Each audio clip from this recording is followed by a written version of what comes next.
Hey everybody, what's up? I wanted to start this a little bit away as they're talking, and I didn't want to interrupt them, but we're trying to hit up a few spots in Seattle today. We went to Rainier Beach earlier. You can find those videos on our page, and right now we're hitting up the second of at least 3 stops, and this is the protest against police brutality. This was expected to be really the smaller of the 3 events, but there's still probably 50 to 75 people over here that you'll see, and this is downtown on Capitol Hill in Seattle, on Broadway and Pine. Not sure how long this is going to last. We'll probably stick around till about 6:30 or so. If there's speakers, we're not going to have a lot of commentary, but I would always love your feedback. So if you have any questions or comments, we'll try to, as long as nobody's speaking, we'll try to answer those. And let me pin this comment really quick.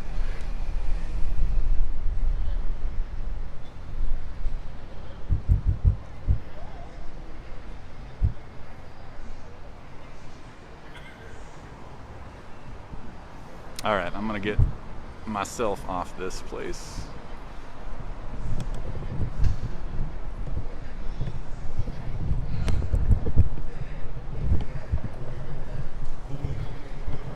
Still working out some of the kinks. I'm also just giving me 30 seconds to share on my application. Actually, I need a second.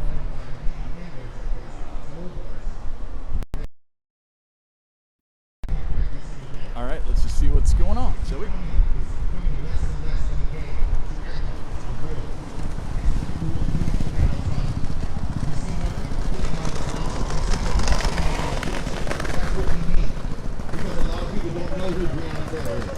A lot of people don't know who George Floyd is. A lot of people don't know who Sean Furr is. But they're starting to know. Come on. Say another name. Do we got another name out there? Yosia Villatella. Come on. Do we got any other names? Manuel Ellis. Do we have any other names? Charlena Laws. Come on. Rayshard Brooks. Come on. Look at that. Rayshard Brooks. Come on. Come on. We got more. We got more. Samir Rice. Sandra Blanco, come on, we got so many names. Tamir Rice, come on, we got so many names. Come on, Mike Brown, we got so many names. Eric Garner, we got so many names, the list goes on. This is what I'm talking about. If life matters to you, you will be in these streets every single day. You will work, you will call the council members to make sure that their ears are blown off, that their emails are blown up. You will make sure that we make change as fast as possible without being overly radical. We can do this the right way, and this is how. Every single time that we get together, we make change. A small, small, small inch. But guess what? Every single day we make change. And I just want you to know that the people to the left and your right, even this is the first time, you know how big this is.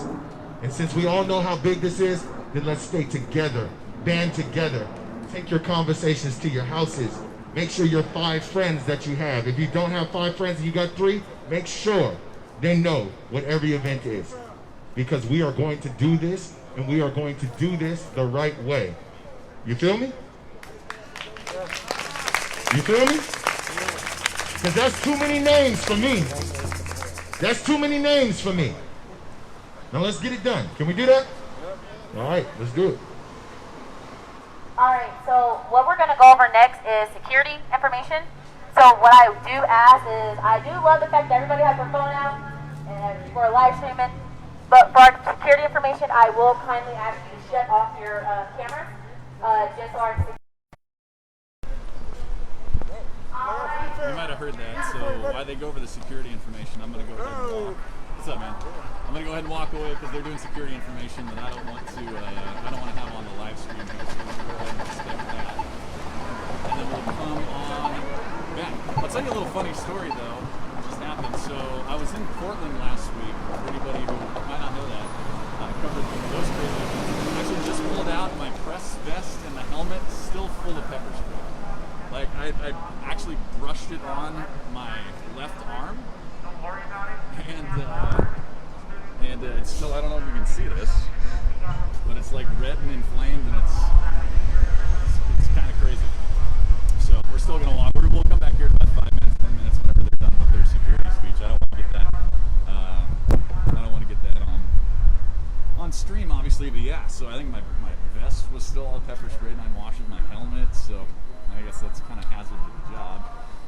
Come on in, everybody. If you got any questions you want to chat, we can do that in about the next 5 minutes. So we're right next to Seattle Central College, as the Black and Indigenous Coalition has started their protest against police brutality. There's another event that's over by Green Lake. That's the Everyday March here, every evening march, and that kind of changes locations where that starts. Looks like it's going to start over by Green Lake tonight.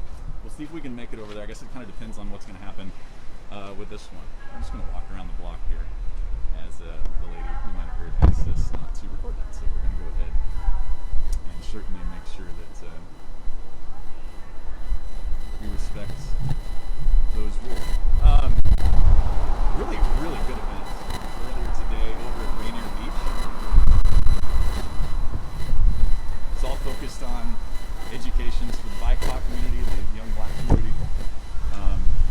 Really good speakers, a lot of good events, a lot of good performances, I guess.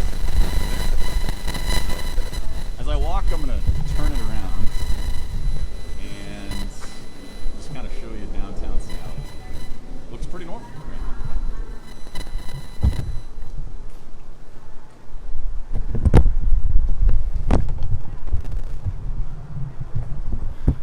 I'll go even ahead and put the mic back towards me as we walk, but this is kind of the neighborhood in Seattle. If you're not used to and know where this is in Seattle, it's just downtown. I guess it would just be slightly to the west, the northwest, off the main downtown area, but you kind of consider this part of downtown also.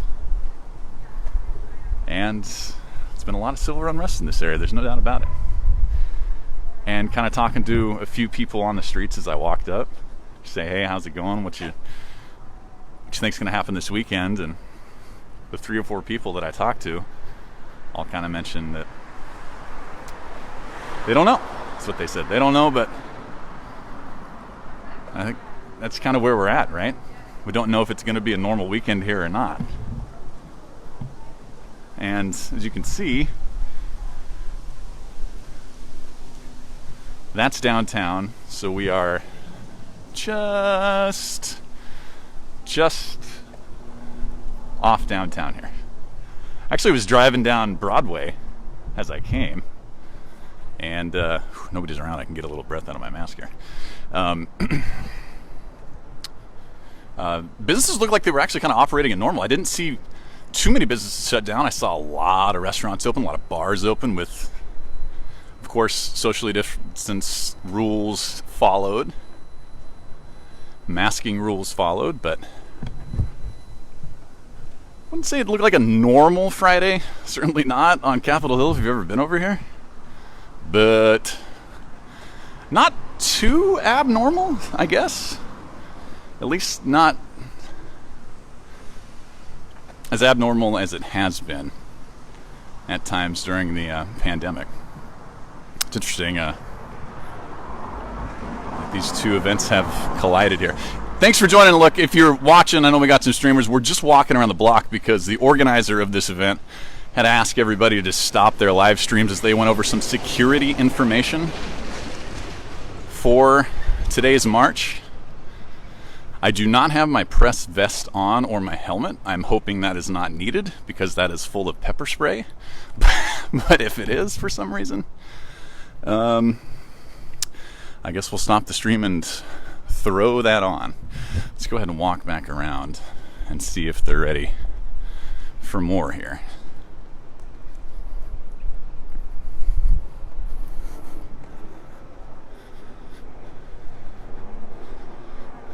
Been here quite a few times, but certainly a little bit of a different feel to this. Not that it looks different, like I said before, downtown or the Cap Hill too much. It just feels a little different with everything that's happened. So we're on the opposite side of Seattle Central now. As we circle on back to the group, I'll kind of see if anybody has their phones up as I go over there. As this was my this is my first time covering this specific event, so I want to be extra courteous to their rules. Right, they don't really know me yet.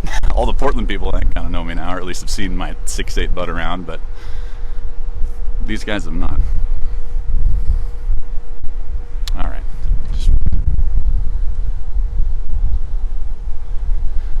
And we're just going to follow. I don't have any inside info on where this protest or march is going to go. Certainly just with the group that was gathered there, it wasn't as large as the other ones that I've seen. But we'll see. If this one picks up and I feel like it's sharing some good stories, we'll keep on this one tonight. If it doesn't, we'll go ahead and again we'll head over to the Everyday March, which is going to start over kind of by Green Lake, I believe. We're walking back up one of the main drags here on Cap Hill. We're pointed to the south.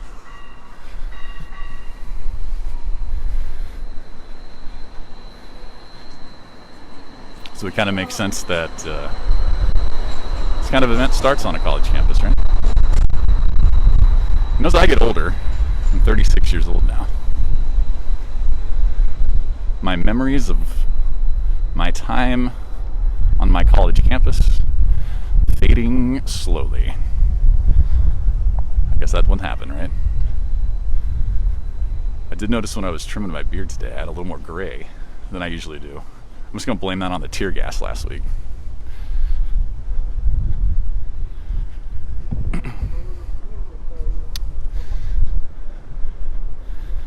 Really more people we see this time than we did before. We'll see if anybody's streaming. If not, we'll kind of stay away so that we don't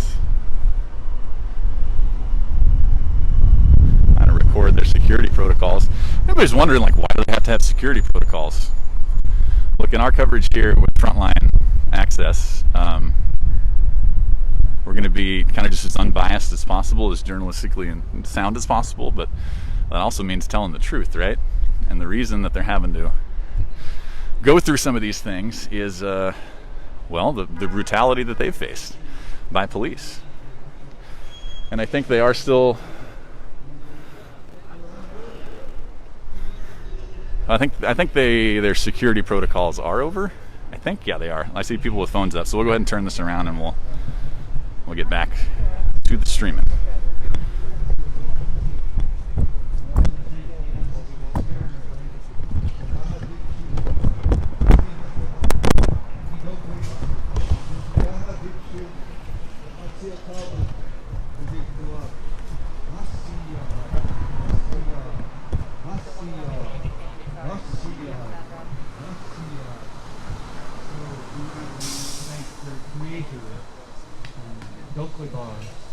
And Atsil Talbot, thanking the people, the Siab, the high-class people also of this land.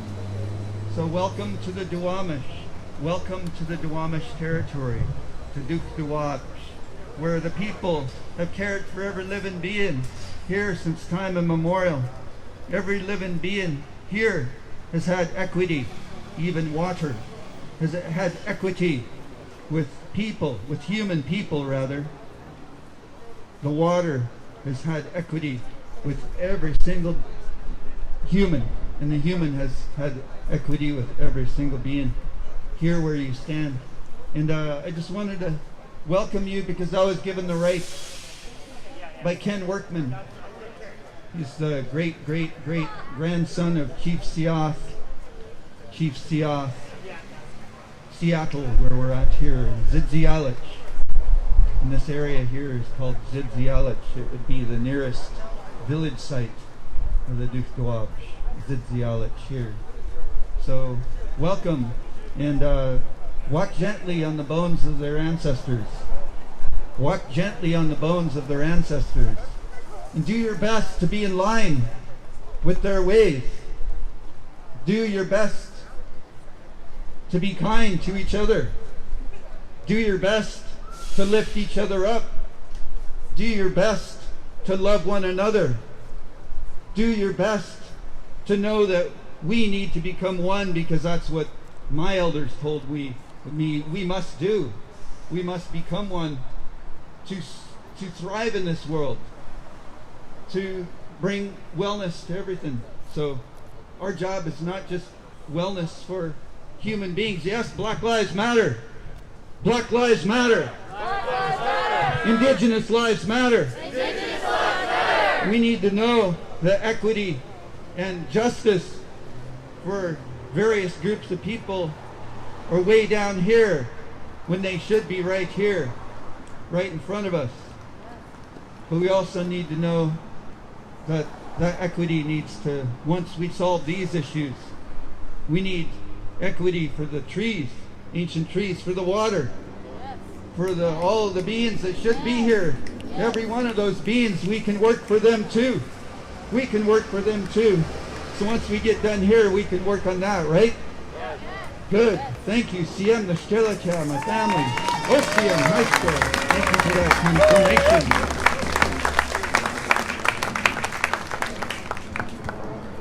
Amazing. Give it up to him one more time. Please, please.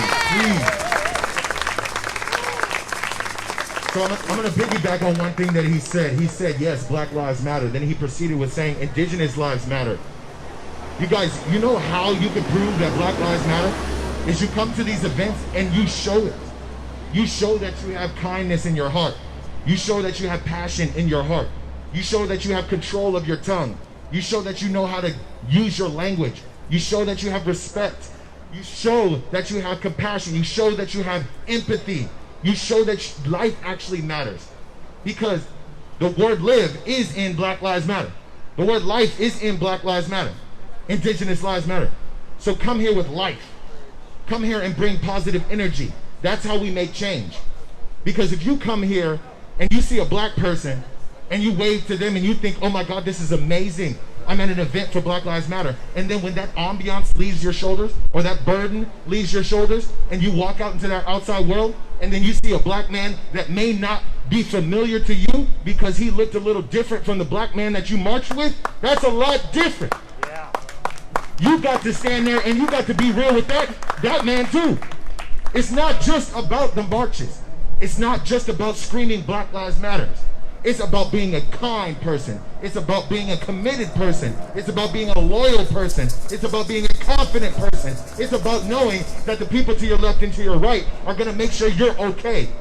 If we can spread that, love around the world, guaranteed, we will make sure Black Lives Matter, we'll make sure Indigenous lives matter, and then finally, we'll make sure that all lives matter, because it can't happen until Black Lives Matter.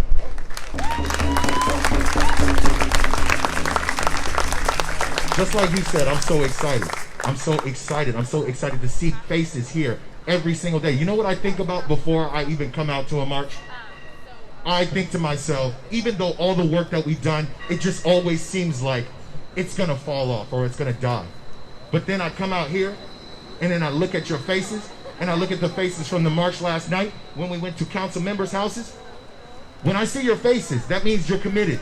That means you're here. That means you're ready to learn. That means you want education. That means you actually probably do care about black lives. So why should I ever question that?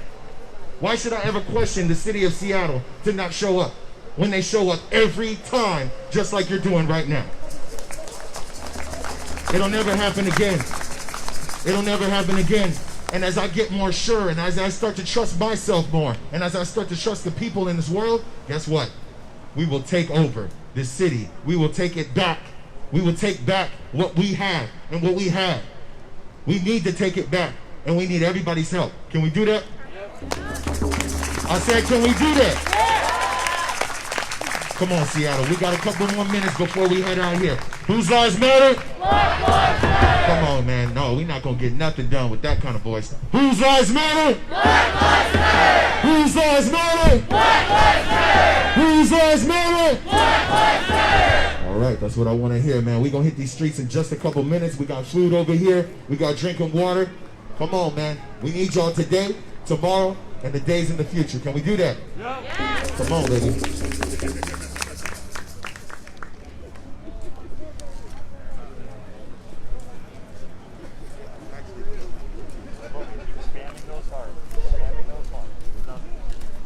All right, so thank you so much, Taylor. Over here, hyping everybody up. You guys are feeling good? We have more people coming. How you guys feel? You guys feel good? Yeah. You feel good?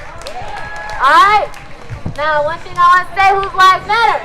Black lives matter. You guys say it a little louder because it's not that many of us. was, whose lives matter? Black lives matter. Yeah, whose lives matter? Black lives matter. Now this time I need you to say indigenous lives. Whose lives matter? Indigenous lives matter. All right, let's say it again. Let's say it loud. Whose lives matter? Indigenous lives matter. Whose lives matter? Indigenous lives matter. Yes, all right. So, again, I just want to thank you guys. We want to, of course, make sure we're safe for everybody who's come up. We have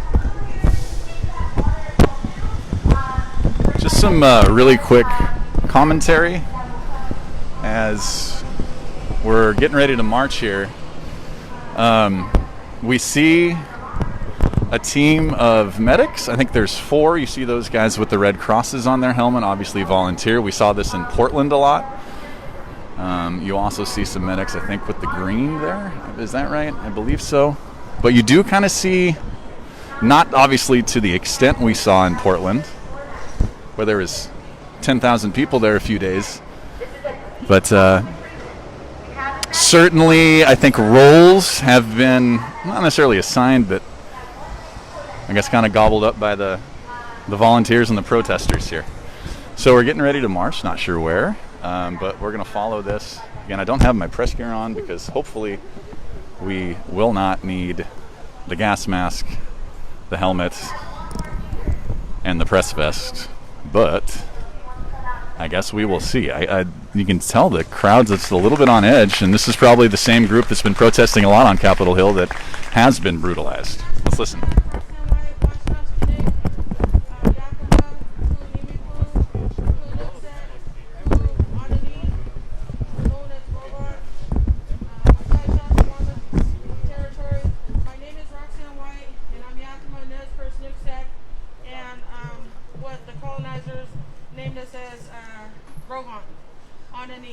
And I presently reside here on Duwamish territory, known to all of you as Seattle. I am with missing and murdered Indigenous people and families, and I'm glad to be out. I haven't been out here in a long time since CHOP. I've gone to a few other events, and I talked to the organizers before here, and I'm really grateful and honored that they went through the extent that they did to contact Indigenous people, and to be more than just, you know, a land acknowledgement, more than somebody that just shows up at the moment you see an Indigenous person out here and you call upon them, but to be a part of this in a big way, in a good way. And so I'm here today because I believe in what we're doing out here. I believe that this time is our time.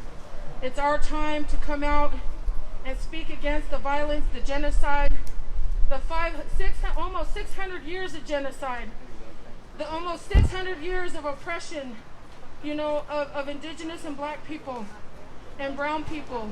And I don't just stand here for myself, but I stand here for the future generations that ahead of us, that hopefully one day they won't have to experience what we have all experienced here. Hopefully we can bring change in a good way. And, you know, when I talked to the organizers, they said that this was going to be a peaceful march. And for me, you know, I believe in our prayers and our songs. And I know that these songs and these prayers are medicine. They're the most powerful medicine that we carry. And they've always been afraid of our songs. They've always been afraid of our prayers. Just me as an Indigenous woman standing here in this ribbon skirt, in holding my drum, is a threat to them, because I am not supposed to be here. I'm not supposed to be here, but I am. And so I feel good about this. I also always come out here and I remember those families in our Indigenous community that have been gunned down, that their last breath, when they screamed out, "I can't breathe." Those families, those people that are carrying that hurt from police violence, from lethal police force, from a systemic oppression and a genocide that happens right here in Seattle, that happens right here in this country, that has been happening for many, many hundreds of years. And so I'm going to say those names because right now I'm working with the family of Oscar Perez Giron. And Maria Giron is not here today, but she is seeking justice for her son, Oscar Perez Giron, who was shot at the light rail station in the Soto district by a sheriff. You know, there's something about that to be said, because she never had a fair chance. The trial, he never had a fair chance. She never had anybody really to stand there and support her. And so we're looking to reopen that investigation, and we're looking to seek justice, and to pull all the files out, and to try these police officers, to use our voices, to make sure that everything was on the up and up, because that's what each and every one of us do. We all deserve that. And so I'm going to say a few names. You know, the Lacey family out of Tulalip, all these families that have been carrying this, as well as the families of our black relatives, our black relatives in this community that have been seeking a justice. So here I go. I'm going to say the names. I'm going to pull them out because I don't want to forget anybody. And I say this, you know, with respect for the families, so that we always remember these people that are no longer in our community because of police brutality. So I'm going to say their names one time, because I know that our time is, we're ready to hit the road, hit the streets. John T. Williams, say his name. John T. Williams. Stonechild Chiefstick, say his name. Stonechild Chiefstick. Renee Davis, say her name. Renee Davis. Daniel Covarrubias, say his name. Daniel Covarrubias. Janetta Riley, say her name. Janetta Riley. Milo Harvey, say his name. Milo Harvey. Cecil Lacey, say his name. Cecil Lacey. Michael Mitchell, say his name. Michael Mitchell. Joshua Spotted Horse, say his name. Joshua Spotted Horse. Jackie Salyer, say her name. Jackie Salyer. And Oscar Perez Giron, say his name. Oscar Perez Giron. And I always want to remember our sister, Charlena Lyle, say her name. Charlena Lyle. George Floyd, say his name. George Floyd. Katia, thank you for allowing me to speak. Yes. Yosia Felatoga, say his name. Yosia Felatoga. Yes, thank you. And I really appreciate this time just to say a few words and to say that our prayers as Indigenous people, as Indigenous women, that we must remember that on every demographic, and this is not a race, but that Black and Indigenous people are being murdered, going missing, being oppressed in every spectrum at any higher rate than any other ethnicity. And so I also don't want to leave out our Two-Spirit and our transgender and those of our community that are the most vulnerable. I want to remember our brothers and our sisters from the South, those that are having a genocide impacted on them right now, the same genocide that we received that was put on us through boarding schools, kill the Indian, save the man. We have the separations of families right now happening right here in America. On Indigenous land, they are separating and they are stealing the children of our brothers and sisters from the South. And these children are going missing and these women are going missing at extremely high rates. So, with these few words, I just wanted to say, Katsiario.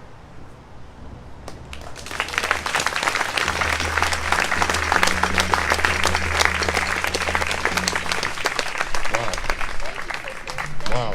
Give it up for her one more time, please.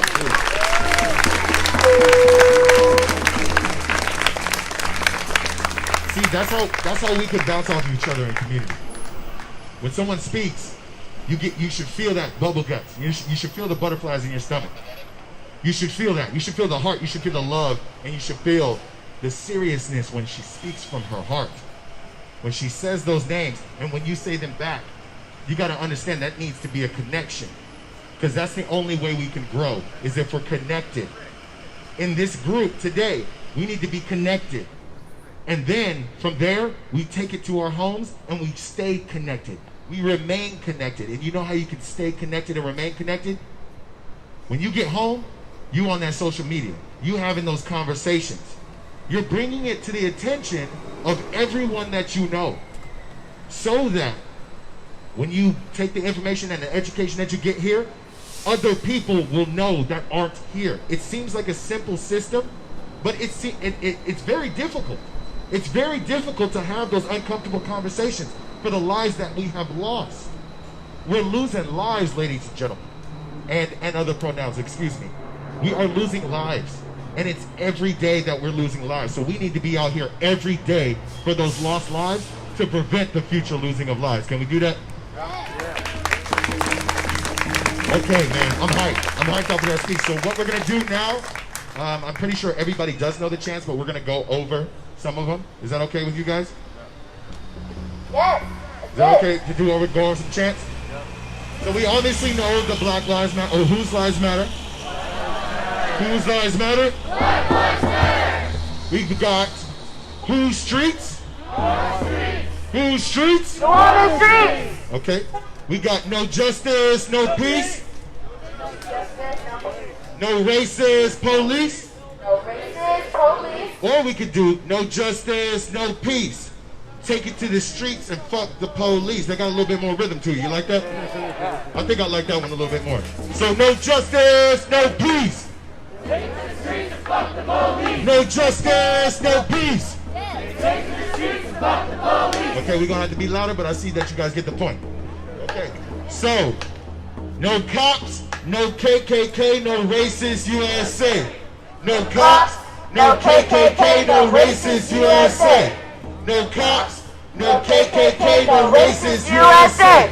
We going at the cops today. I'm gonna let you know that, because we want that defund of 50%. So you know the defund SVD. So we know defund SVD. Defund SPD. No. Defund SPD 50% at least. Yeah, percent at least. Where should the money go? To black communities. Number 3, who do we free? All the protesters. Don't forget number 4. No new youth jail. What about number 5? Jenny Durkin to resign. Come on. That's demands right there. That's how we're gonna keep the energy as well. I made one up today, and it goes, celebrate Black Lives. Come on. Can we sing that together? Can we do that? 1, 2, 3. Celebrate Black Lives. Come on. Hey. Celebrate Black Lives. Come on. Come on, we can easily do that. And everybody's got to clap. Celebrate Black Lives. Come on. Hey, one more time. Celebrate Black Lives. Come on. Y'all get the idea. There's a party going on right here. I'm playing. But yes, so we got that one. Shoot, I got a couple more that I actually made up today. But I just want everybody to have a good idea. Actually, I didn't make this one up. It's no good cops in a racist system. No good cops in a racist system. No bad protests in a new revolution. No bad protests in a revolution. Can we do that one too? Is that one cool with y'all? All right.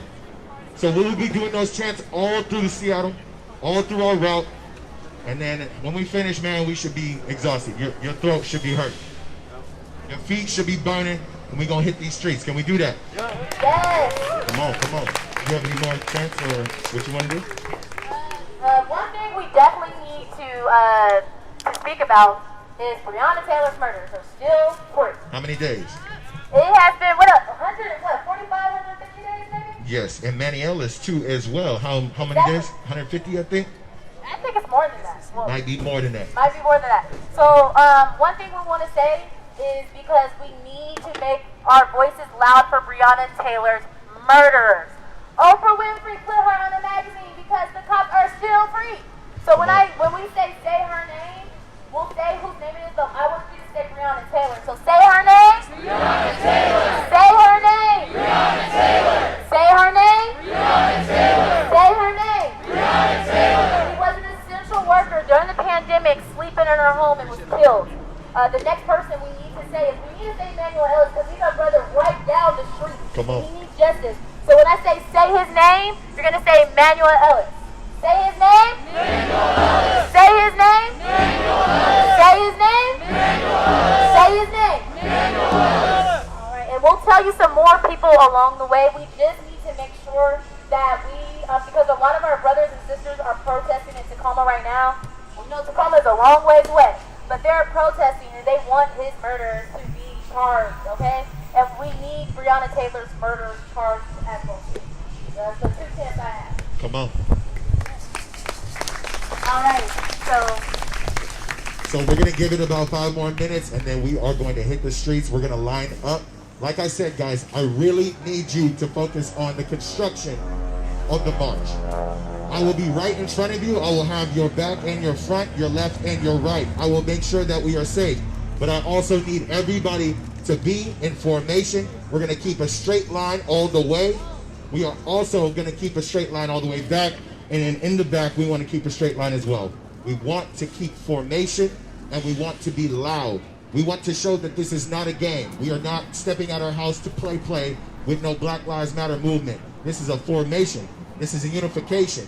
This is dedication to something that we want to see change within. Can we do that? Yep. All right, let's give it 5 more minutes, and then we're going to roll out, Seattle. Let's go.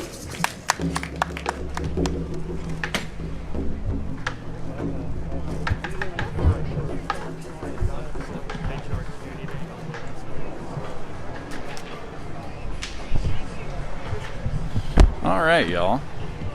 So we are a few minutes away, obviously, from starting the march. Please give us some hearts. Those hearts help the video reach more people. So you hear people saying spam those hearts. Give me those hearts. Give me those likes. Please share the video. This helps get it out. Helps certainly our new channel. Appreciate all the support. Anybody who has contributed, thank you so much. This is obviously a crowdsourced project. Ooh, it smells good over here. It makes me want a safety meeting. But I gotta join Saul Luna down in Portland for a safety meeting. I didn't get one with him last time. See what's up. I saw Saul. Anybody familiar with the Portland protests? I saw Saul. I think and one other protester down in Portland confront the people who were agitating on the wall yesterday. It was really interesting. So those Portland protests certainly have not gotten smaller, they've gotten bigger. The ones in Seattle, well, we'll see. There's another march if you're just joining us. The Everyday March is, I think, starting down by Green Lake. I'm not sure the exact address. You can find that on, I think, Seattle Everyday March on Instagram. I also retweeted it on our account at Frontline Access on Twitter. So we're on Cap Hill in Seattle, just off of downtown. The neighborhood, young, trendy area. And we're just kind of waiting to line up here. Saw the one of the lead protesters with the bulletproof vest. See a lot of people with helmets here. Not a lot of people with goggles.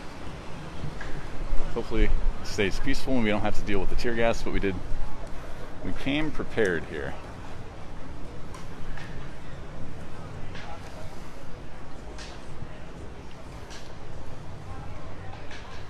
When we first arrived, they were going over some safety procedures for the protesters, and we kind of walked away as we didn't want anybody.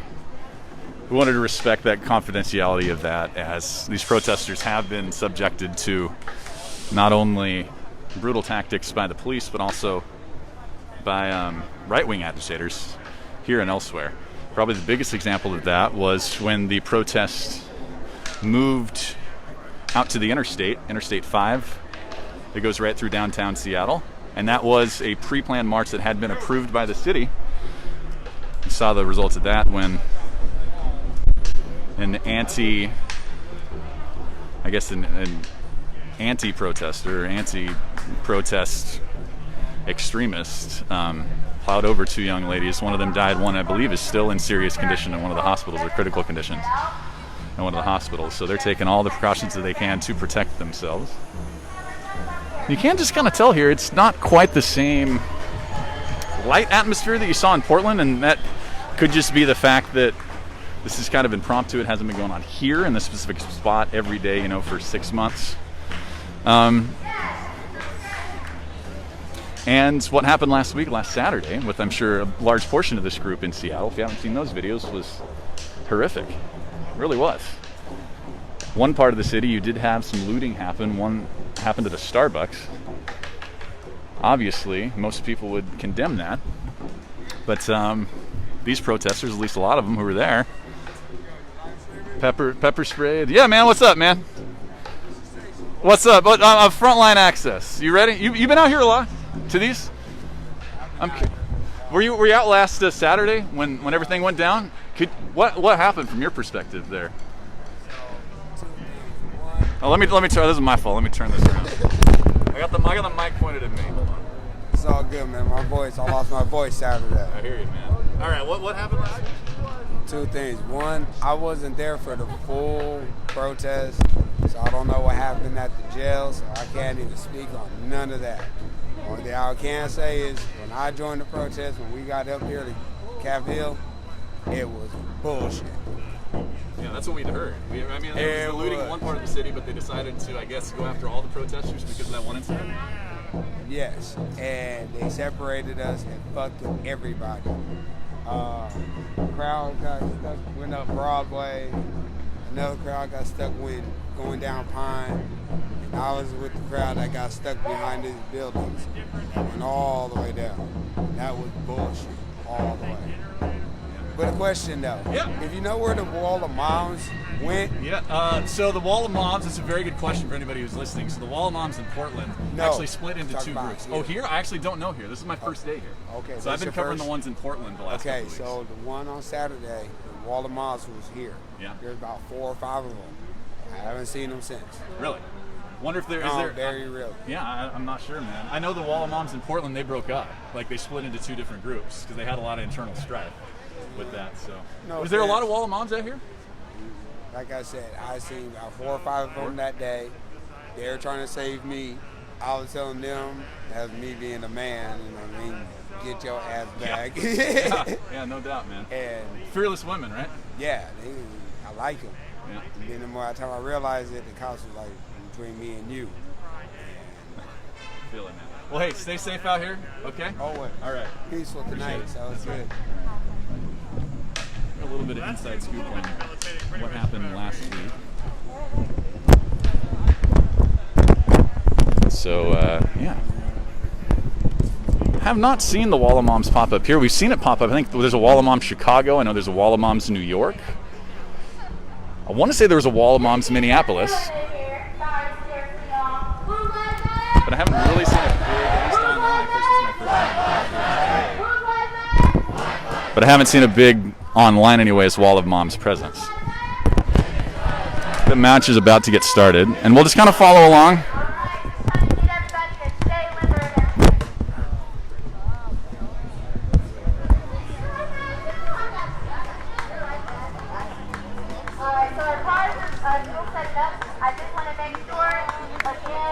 To make sure that everybody is masking up as you can and making sure we keep our distance because we are in a pandemic. So that's just what I want to say. We'll be heading out shortly. We're just trying to get our security team. This information just to keep everybody safe. So it'll just be a few more moments. Make sure y'all stretch and stay limber because we marching today. Okay? We marching today, ladies. It's going to be interesting to see when, like, if and when the two different marches meet up here. And if this one, it doesn't look like I'm actually going to be able to get down to the one that starts out in over by Green Lake. But that's the everyday march, that one is, and that's the one that's been going on every single night and day here in Seattle. Just going to step back and kind of take a gander. You're not used to Seattle again. You don't know where we are. Just Cap Hill, just off of downtown. See downtown right there. People say downtown. This is kind of, some people consider this downtown, I guess. Not quite downtown. One of the famous rainbow sidewalks here in my neighborhood. Long time in my life, I actually thought I would be living on Cap Hill for quite a while. It just kind of never materialized. Life took me elsewhere. Not sure where the route is planned, but we're just going to follow along. What's up, Chuck? See him watching from over in Eastern Washington. That's my dad.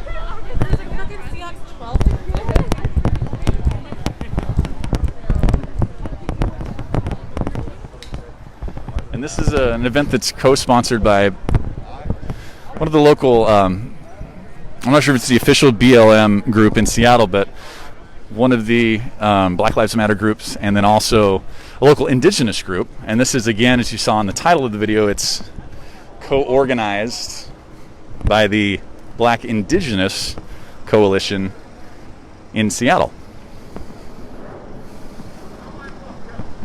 Probably about 200 people here. Maybe less than that. I'm going to say like 120.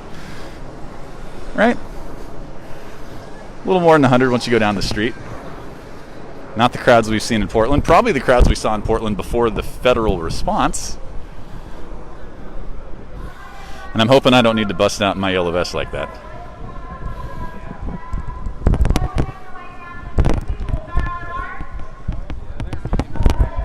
She's making an announcement, the leader of this, so let's go ahead and see what's up, and we'll just kind of follow along. I'm not going to have a lot of commentary in the middle of the protest.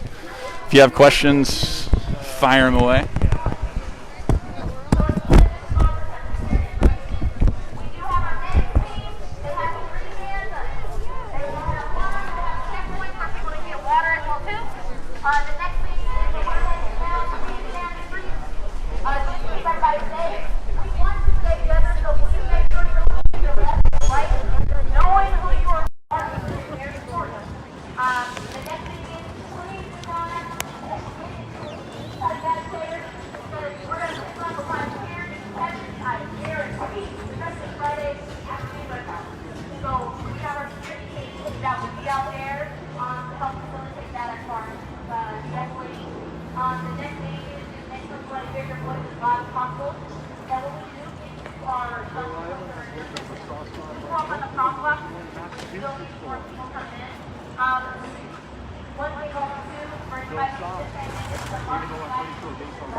Yes, so we're the two people that are at the microphone. We hear our message as we go down. We do have demand, so that's the biggest thing.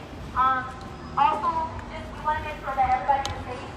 So again, one another, each other.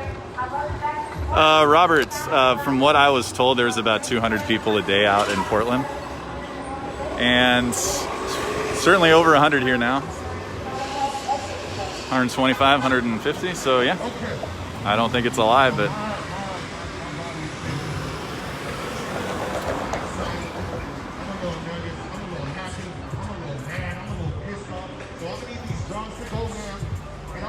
Everybody, after the count of three, to scream as loud as you possibly can so you can shake off them jitters. Because I need everybody's noise. I need everybody's love. I don't know, Robert. Go ahead and report the truth. What's your truth, man? Share your truth, brother. So can we do that in 3 seconds? I need everybody to scream as loud as they can to whatever they believe in, and that is Black Lives. Can you do that for me? All right, drums, come on, I'm gonna need you. 1, 2, 3.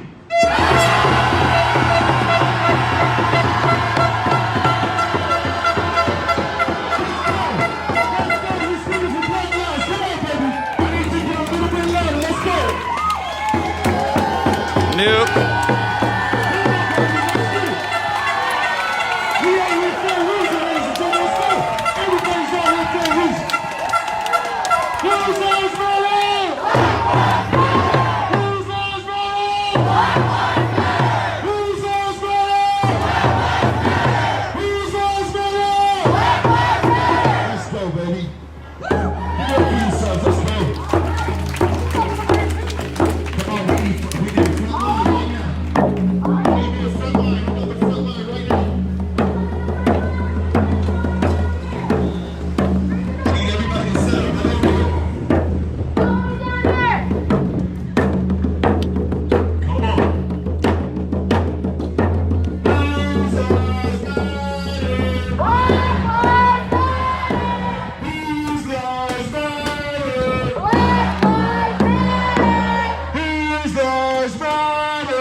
right here, ladies and gentlemen. Everybody. Hands up when we stop. Can I get you to do that for me? Come on, look at this right now. I need us to get a little bit closer, a little bit tighter on this front line. I know it's COVID, but you've been out here, so you probably got it anyway. I know you don't, so that means you protecting everybody out here. Look, guys, I want to tell you one thing before we start this march. This is what life is all about. When you're on Instagram, when you're looking at your pictures, when you're looking at the models, and you're looking at the beautiful places that you can go, guess what? We got to take care of home base, you feel me? We got to take care of the problems in America, you feel me? So with that being said, your dedication, your everyday mentality, our everyday mentality, when we get that, put that together, oh my God, when we get out in these streets, people can't handle it.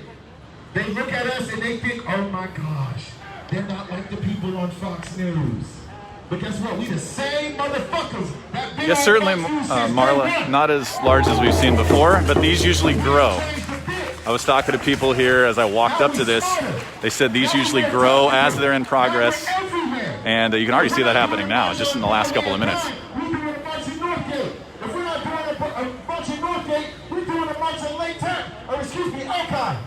We're going to see council members. We go to their front door and we say, whose lives matter? Black lives matter. Whose lives matter? Black lives matter. You know what? They got no choice but to come outside because we got cameras, we got it all.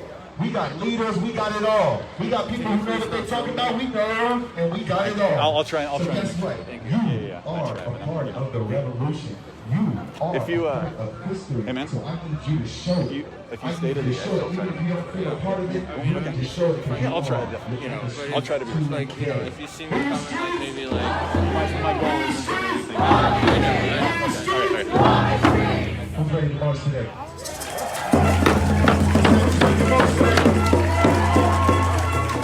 All right, let's roll out.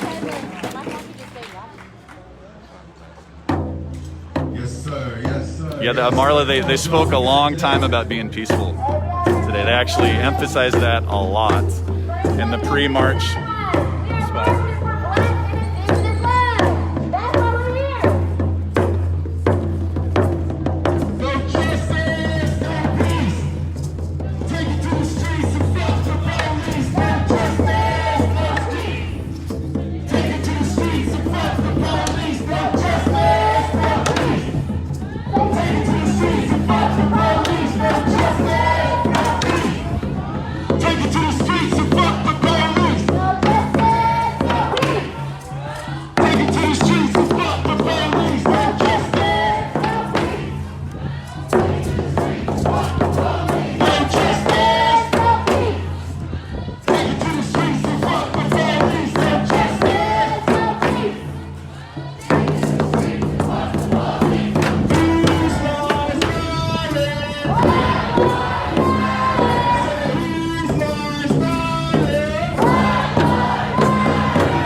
Let's keep it tight, everybody. Yeah, go ahead, stay in the line. Go ahead, move forward, move forward. When I say her name, you're going to say Breonna Taylor. Say her name. Say her name. Say her name. Say her name. Now when I say his name,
So this is our first up.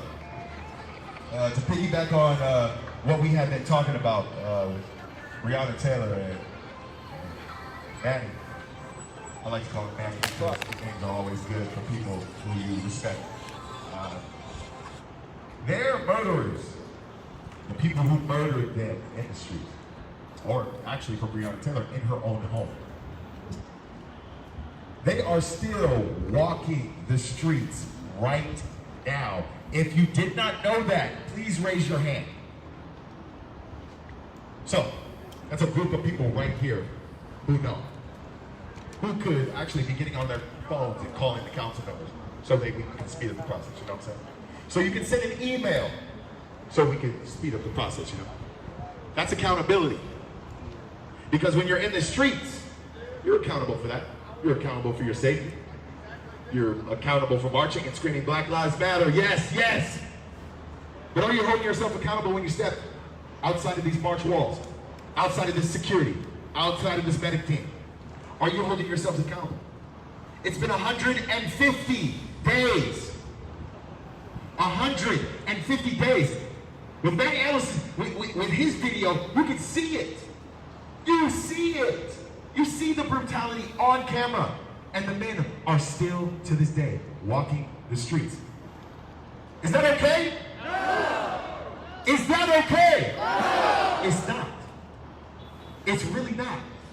Breonna Taylor, her murderers are literally still walking the streets to this day. Why is that? Why do our lives not matter? Why are these officers being paid leave from our taxpayer dollars? Why? Why is that happening? Why, when we're in the streets, they still can't watch that video? People on Facebook still in the bottom of the comments talk about, well, she shouldn't have been in her house sleeping with her boyfriend.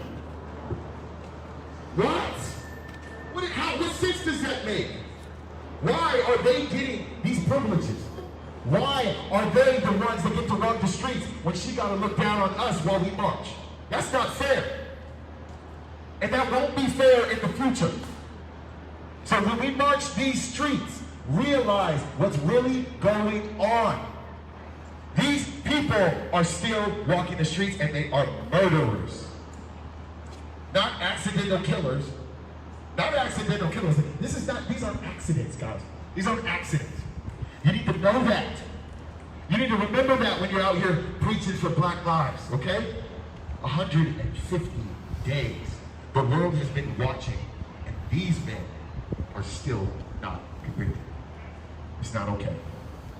Can I hear it? It's not okay. It's not okay. It's not okay. It's not okay. It's not okay. It's not okay. It's never okay. It's never okay. It's never okay. It's never okay. So we need to do whatever it is that we need to do. We need to get behind these doors. We need to get into these boardrooms with these council members. And guess what? We knocking on the front door. We knocking on the front door. I don't know if you guys have been watching social media. We knocking on their front door. Dow Constantine, if you don't know him from District 4, I think so. Dow Constantine, we was at his crib last night. Because we want change. So it's more than this. It's more than walking by people who don't give a shit about Black lives, still sitting in that damn bar. Instead of getting up and maybe making a little change in their life and stepping into these streets. Period. Period.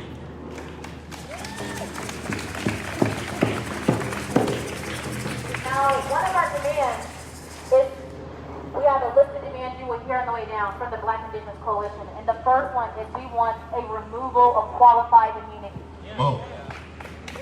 This will prevent officers from having powers to slaughter us in the streets and not get charged. We need to make sure that when we're out here, we have to tell them our demands. And the first demand is we want a nationwide removal of qualified immunity so that when Black and brown people are murdered by officers, that they are charged for the crimes that they do. Come on. That is our first demand. So when you're out here and they ask, why are you out here today? Our first demand is we want a removal of qualified immunity. That is our first demand. All right? All right. All right. Now,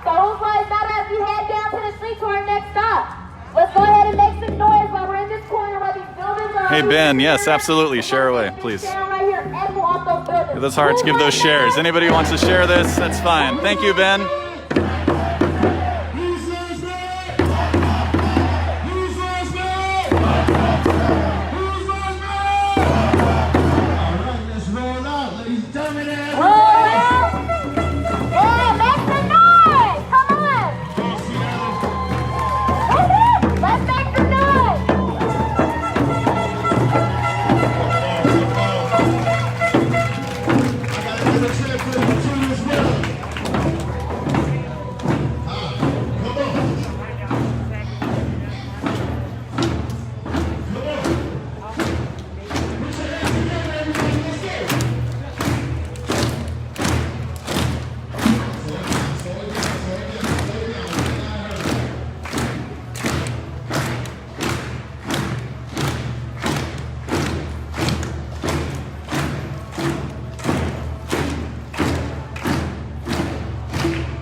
If anybody's wondering where we're at in Seattle, we are headed towards downtown from Cap Hill on Pine.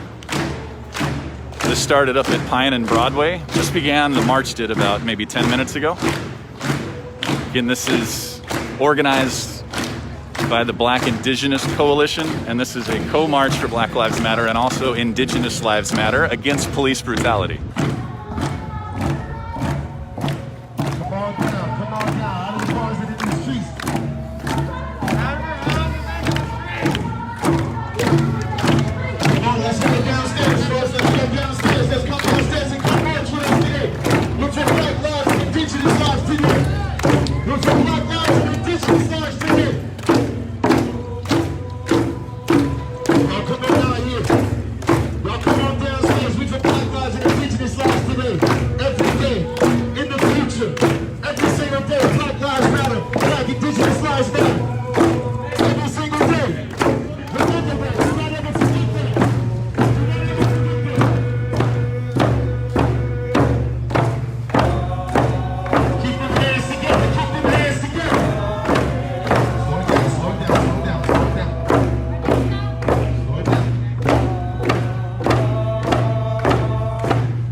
They have a mini biker brigade like they have in Portland, it looks like.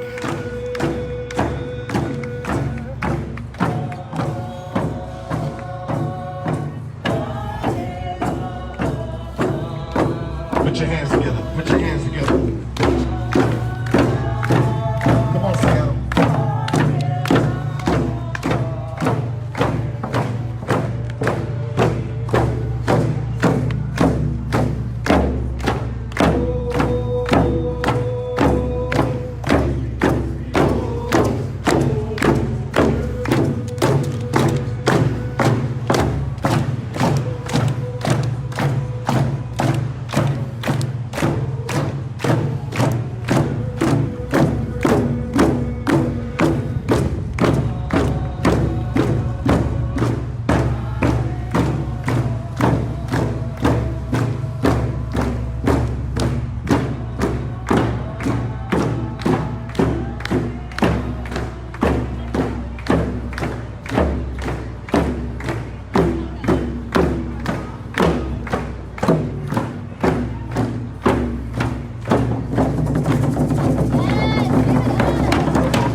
should that money go? All right. So when you say, or when I say, excuse me, where should that money go? To black communities, right? Yep. Why do we want money to go to black communities? Who can answer that? For reparations. Who else? Anybody? Housing. Come on, one more time. So black people can afford to live here. Anybody else? Why do we want to put money in the black communities? So that we can survive? What was that? One more time.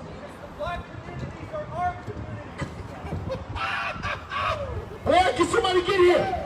Somebody give it up for him.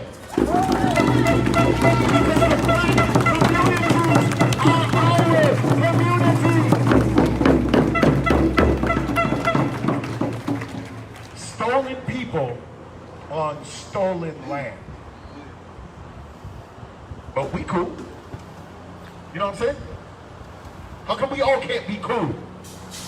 How come they get their land taken and we get taken from where we at to come over here and still be treated like garbage?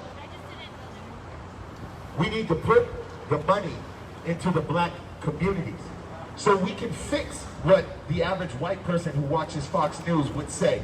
Oh, they're dangerous. Oh, they're criminals.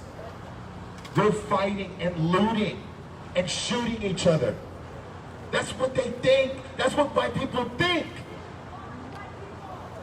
Not necessarily, because I know some cool white people, but that's what they think. They think that we're wild and tyrant people.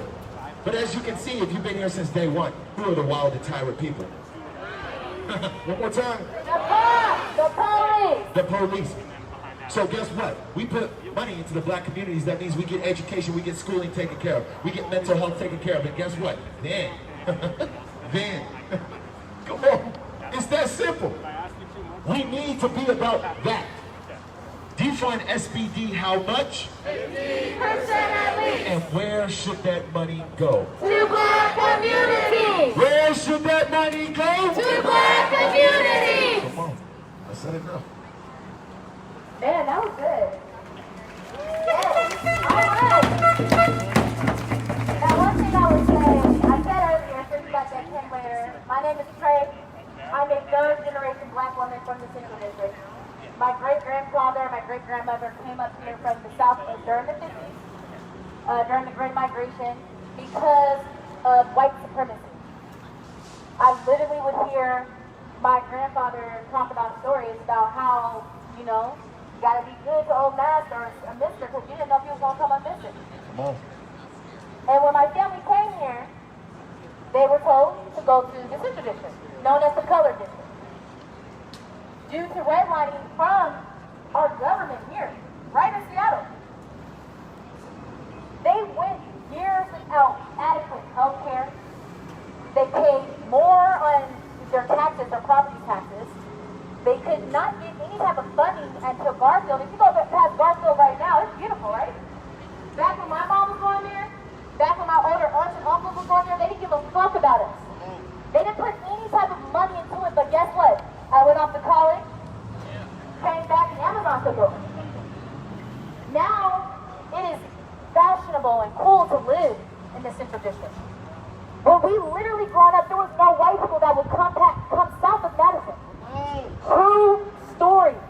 So the reason why I fight here every single day, the reason why I go into Como News or just having conversations with people is because we need to build up black and indigenous equity. We definitely need to build that up.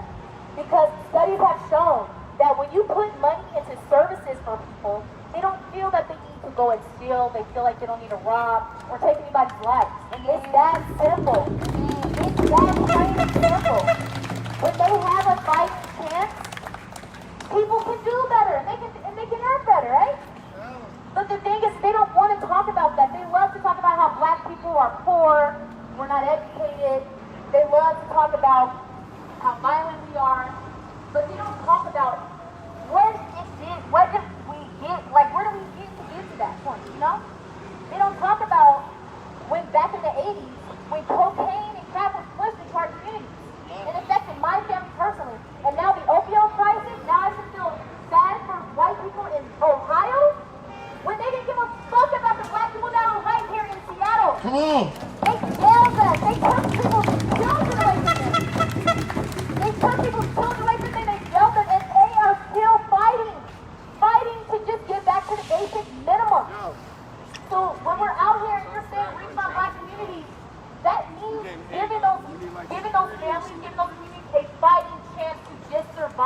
That's what I was saying, bro. Every time Because when we're out here, when I say Black and Indigenous lives matter, their life simply matters, but the quality of their life is very important. When they have housing, when they have education, you know, when they have adequate health care, they can do better. So that's all I gotta say about Representing Black communities, but that is what means the most to me, is because I'm a product from that. And I was actually, you know, fortunate enough to be in the first AP classes that were at Rainier Beach. They didn't have AP classes before I came. They didn't think Black kids were that smart. I sat in front of our Democrats here, you know, like in the Senate and the House Representatives, talking about the changing of the lives of Rainier Beach. And going up there and like, yeah, I want to go to college. And they're like, wow. They're just so amazed. Because they think so little of us. And that's why it's important that when we get that money from SPD, that it truly goes to benefit the communities that are suffering the most. And gentrification has caused them to suffer the most. Alright, so when we say defund SPD, Defund SPD, how much? Defund SPD, how much? Where should that money go? Say, where should that money go? Number 3, who should be free? Number 3, who should be free? Don't forget number 4. Say, don't forget number 4. What about number 5? So what about number 5? Cause whose lives matter? Black lives matter! Whose lives matter? Black lives matter! Whose lives matter? Black lives matter! Give it up for yourselves. Let's keep the march going. I think you're gonna restart the march, and we're headed back down on Pine. We're at Pine and Bellevue right now, just about downtown. Come march with us. Come educate yourselves. Come on.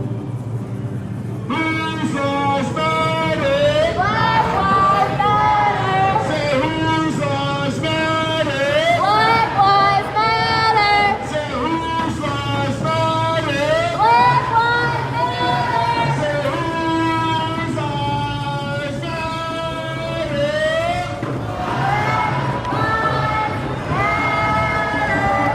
No justice, no peace. No justice, no peace. No justice, no peace. Come on. Hold on. Stop right here. When I say no justice, no peace, we say take it to the streets and fuck the police. We are not going to do anything out of rhythm. We are one team, one place, one message. We will always stick together with our chants. Can we do that? So when I say no justice, no peace, no justice, no peace, no justice, no peace, Take it to the streets and fuck the police. no justice, no peace. Take it to the streets and fuck the police. No justice, no peace.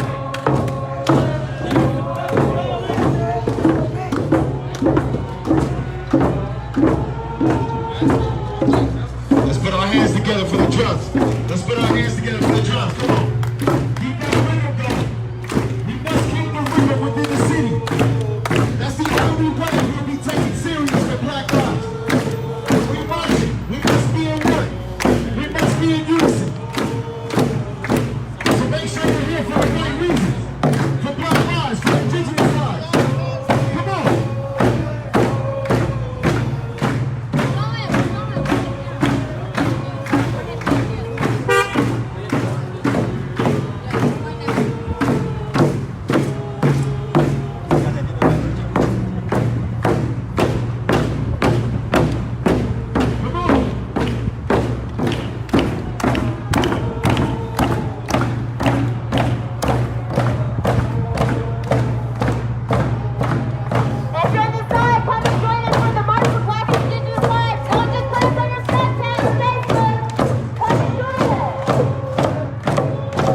Thank you, Heather.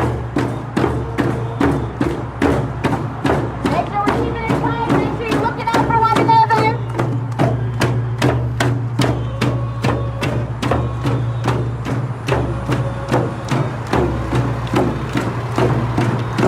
Trying to get a pic? Are you trying to get a picture? Just tell me if I'm in your way. I appreciate it. Yeah, of course.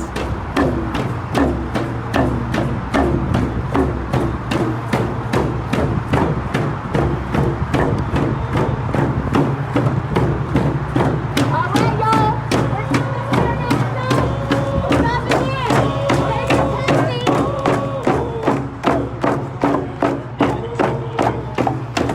So we are downtown. Here we go.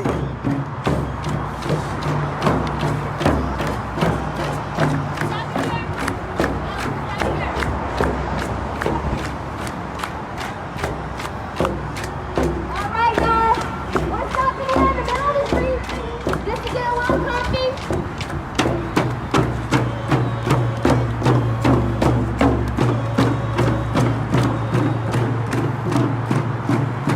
All right, y'all. Let's go ahead and get up on the sidewalk and the crosswalks. Let's get real coffee here. Be Shut up. tight. We need everyone to be tight. Front line, keep it coming. We need to get as tight as possible. I need this front line to be here. Can we do that?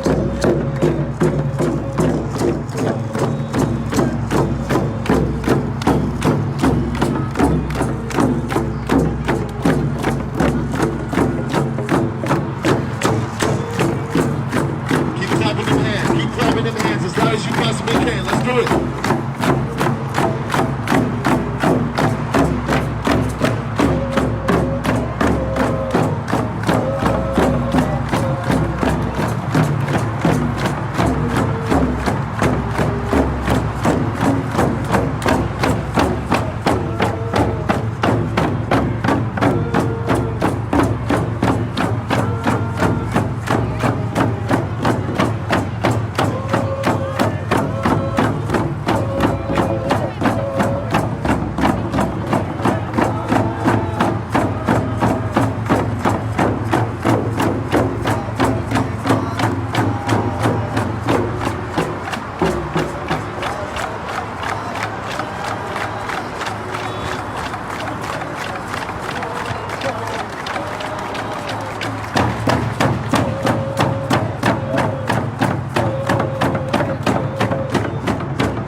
All right. This is beautiful. Y'all have no idea. Please watch out for the cars to the side, please. Watch out for the cars to the side. We're trying to get our car brigade through. So you want to watch out for them on the side. So come to the center, keep it tight so you won't get the cars on the side. We want to make sure that you get through. So come to the center, keep it tight for us, okay? So we're in the intersection of Boren and Pine right now. Right now, it's capacity. Yes, we're doing it. It's capacity. Especially in this capacity.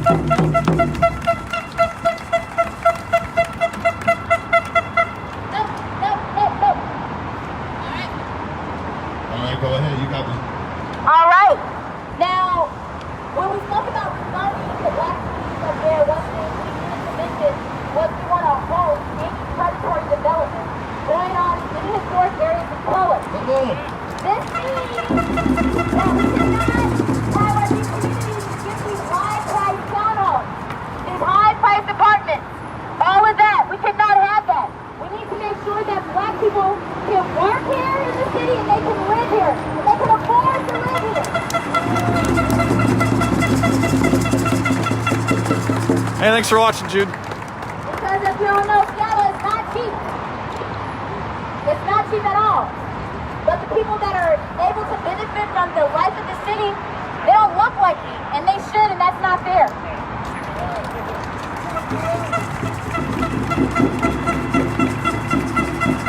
Now our next demand, because we did, qualified immunity was the first one.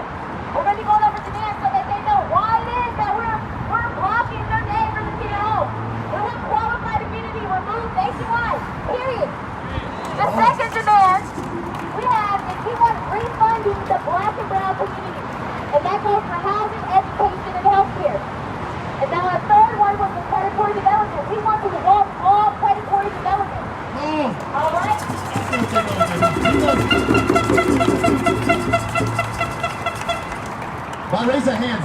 predatory development? Oh, okay. Yeah, both got it. Okay. So we might need to learn a little bit. Go ahead. All right. Now, with predatory development is that, again, they can't have areas that have the, sorry. Oh, this is better. So when we say predatory development, that means any homes or any buildings that have been foreclosed on, that have not been used, that the government or Amazon or whoever, whatever else, can go in there and take that up, build it up, and then charge high prices.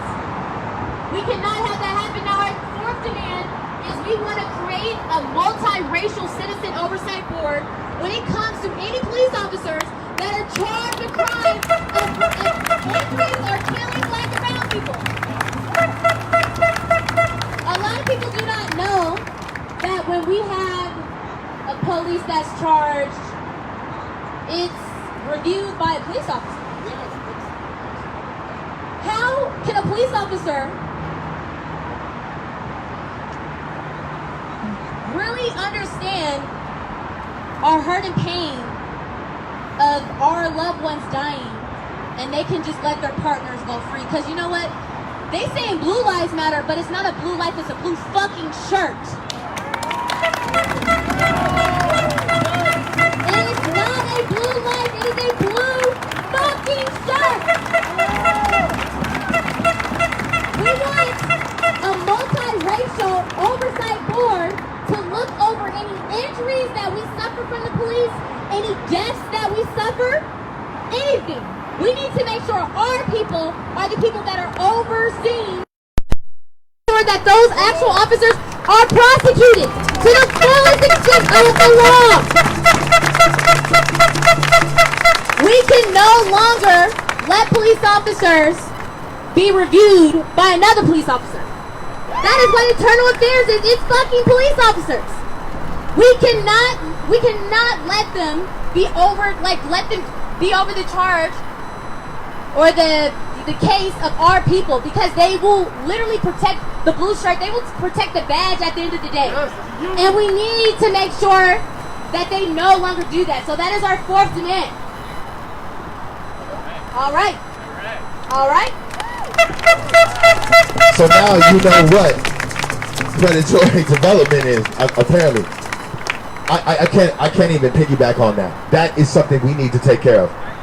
There are blue shirts taking care of blue shirts, claiming that it's blue lives. That don't make no sense. There are black people in that force. There are white people in that force too. There are Mexicans. There's every race in that force. But they claim themselves to be blue lives. No. We can't allow that to happen anymore. We can't allow that to keep going on in the future of our lives, because we're losing people within our community, and they get to defend themselves.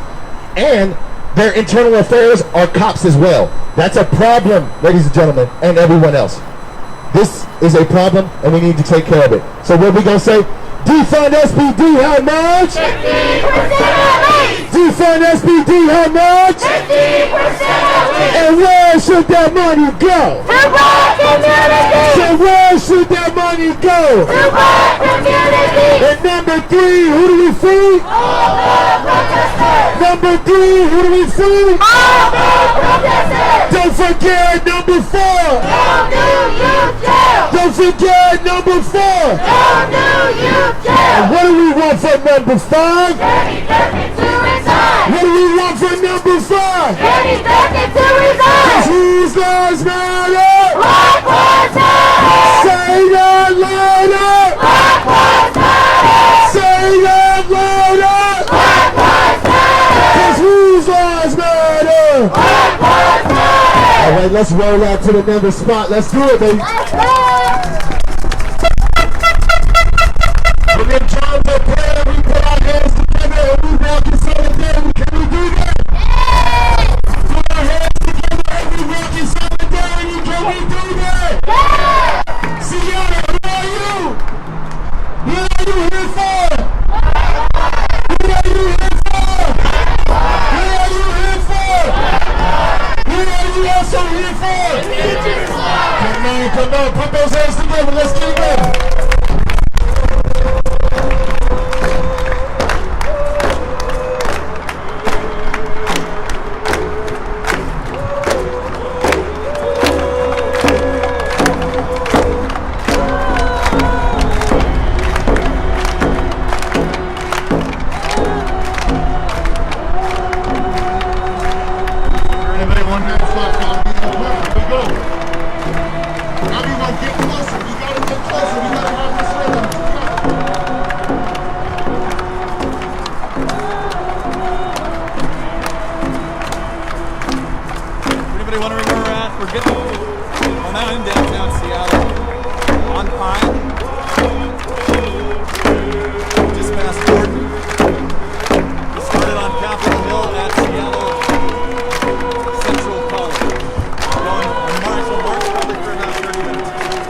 We need you to be loud, a little louder.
In this world knows that Black Lives Matter and Black Indigenous Lives Matter. Can you take care of that for me? Can you help me with that call? Can you help me with that cause? Can you keep your rhythm with your hand claps with this amazing drum line? Can you do that for me? Can you hold them accountable like they want to hold you accountable? Well, let's do it. These are indigenous people. Let's go ahead. Live factual correction.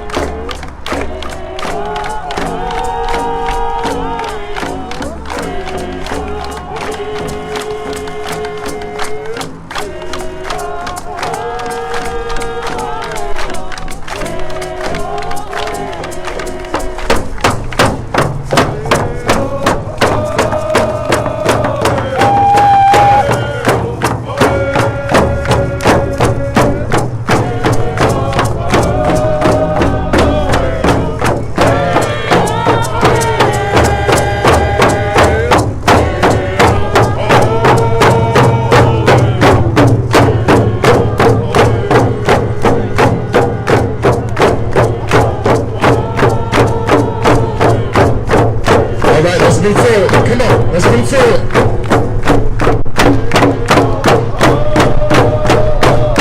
Let's put the hands together.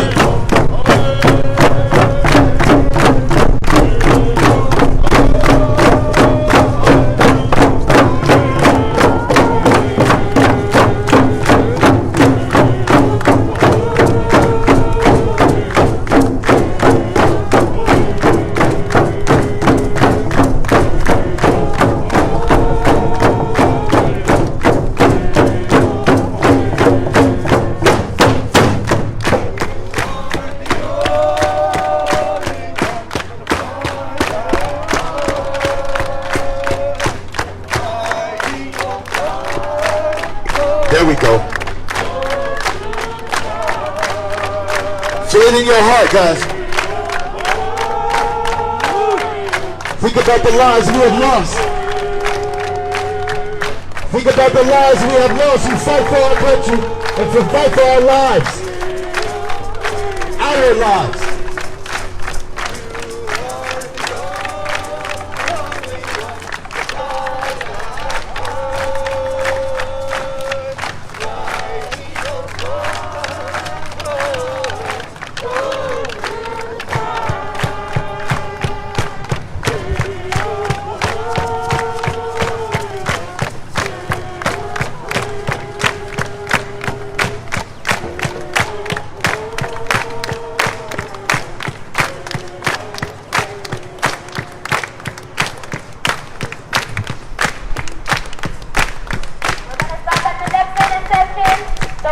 while we're marching in so we can let them know why we are here. Come on, keep them hands together. Keep them hands together. We're doing it for the land today. We're doing it for the land today, Seattle. This is for the land today, Seattle.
Wondered, we're on 8th and Pine right now in downtown Seattle. This started again on Capitol Hill, over by Seattle Central. This is a march against police brutality, co-sponsored by both the local BLM chapter and also the Black and Indigenous Coalition.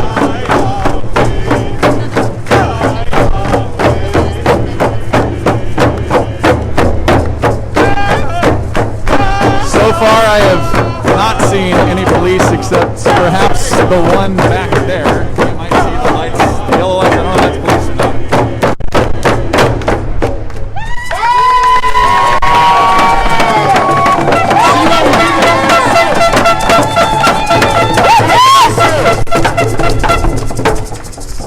All right, for anybody that's in the sideline, we are marching for Black and Indigenous Coalition. We are marching for Black and Indigenous lives.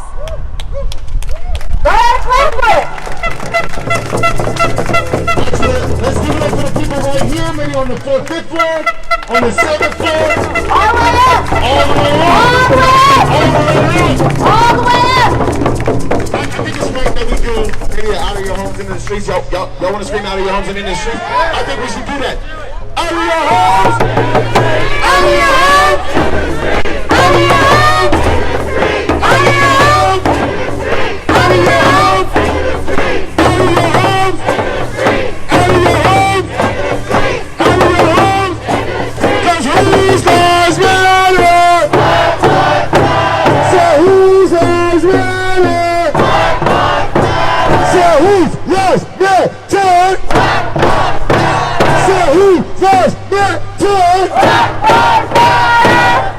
Let's go. Give it up for yourself, Seattle. Give it up for the people who come out of your house. Who come out of your house with their pictures. We didn't know they should be down here, but it's all good.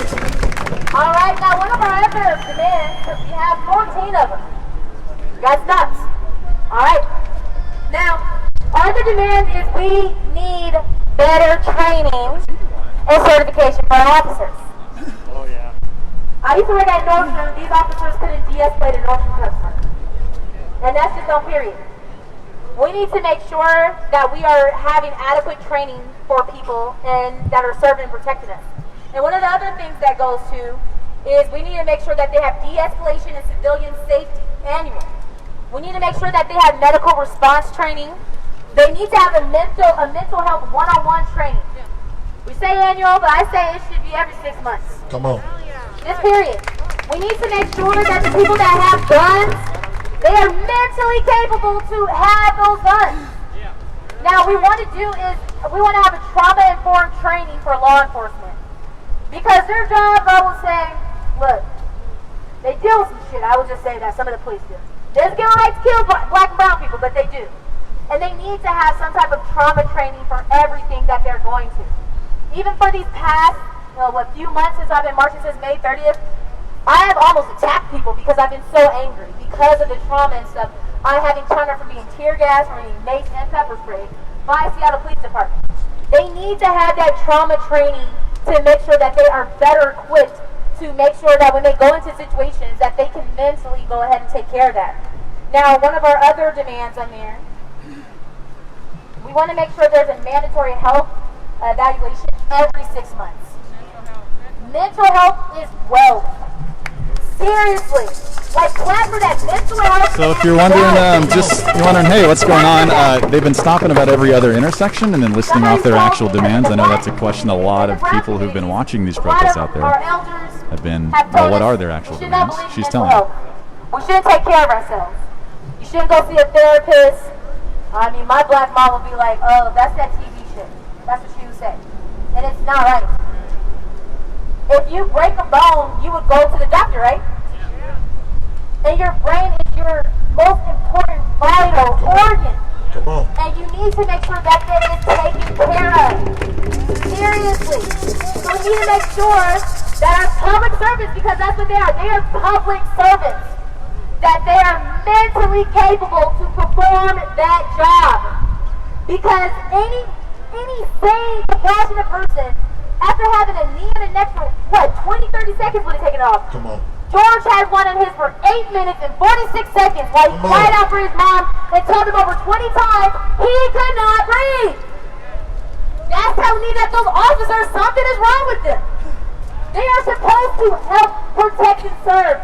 Serving is making sure that the people they are arresting is taken care of.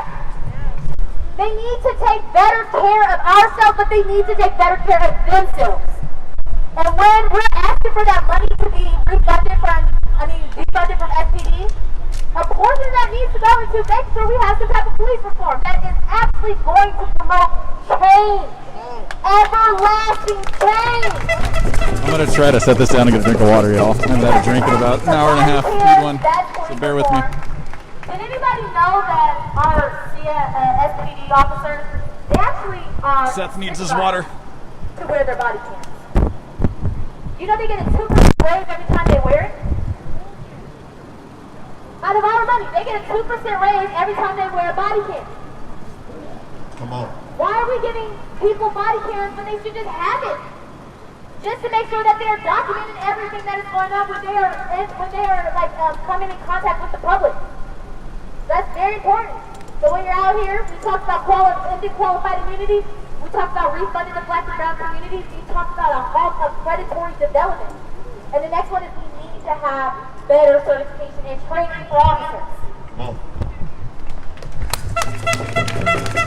All right, yes. Thank you, Alicia. Thank you, Alicia. I hate to do that in the middle of it, but I was dying. More information, some education about Breonna Taylor's murder and kind of how the situation went down, because I just watched the coverage of the story. How many of you know the story and what kind of happened to Breonna Taylor? Raise your hand. I'll tell you after this, all right? When we start marching, Okay. I'll tell you where we're So at. that's enough to me to be short and sweet. Do you know that one officer, God, I forgot his goddamn last name, but one officer, one of the 3 officers that still have not been arrested, he was standing outside when her boyfriend decided to get up and see what the hell was going on and why they were breaking and entering into the house. So when they got in there, her boyfriend Kenny, I think his name is, he comes out and he shoots at the floor. He doesn't shoot at anybody to kill them. He shoots at the floor. At the floor. Which means he has more proper training than the cops did. Period. So with that being said, you don't want to know what this cop did because it's going to piss you off. The cop goes to a closed window with curtains covering the window and unloads 10 shots straight into the house. You know where 2 of the bullets went? Into the walls of the neighbor's house who had kids. Is that okay? No! Is that okay? No! Is that ever okay? No! 2 bullet holes in the house of the neighboring house which kids are living in. These cops need excessive training if they're going to hold those guns.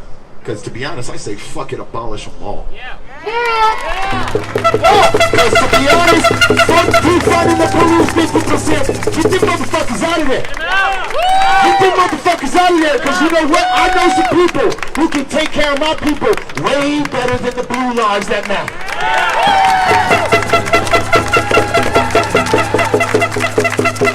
So if that don't piss you off, I don't know why you're here. If that don't piss y'all off, wow. Oh shit, they're gone. Wow. What do you know? They got their video and they're gone.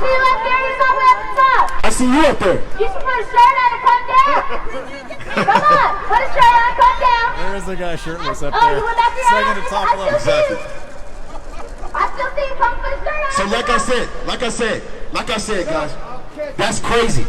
Because those 2 bullets could have been your house. Those 2 bullets could have had your kids, or that house could have had your kids in it. And this man closes his eyes and literally shoots through the window that has a curtain. There was no body in sight for him. He just unloaded his weapon. He needs mental health training. He actually needs to be in jail right now. Yes. Not walking these streets. Yes. And for future cops, they need that mental training, and they need this certification, and they need that attention to detail. Or we need to get them the fuck out of here. You feel me? Yes. You feel me? Yes. Defund SBD, how much? 15% at least. Defund SBD, how much? 15% at least. And where should that money go? To black community. And where should that money go? To black community. And number 3, who do we free? All the protesters. Number 3, who do we free? All the protesters. Don't you forget no number 4. Don't you forget no number 4. And what do we want for number 5? What do we want for number 5?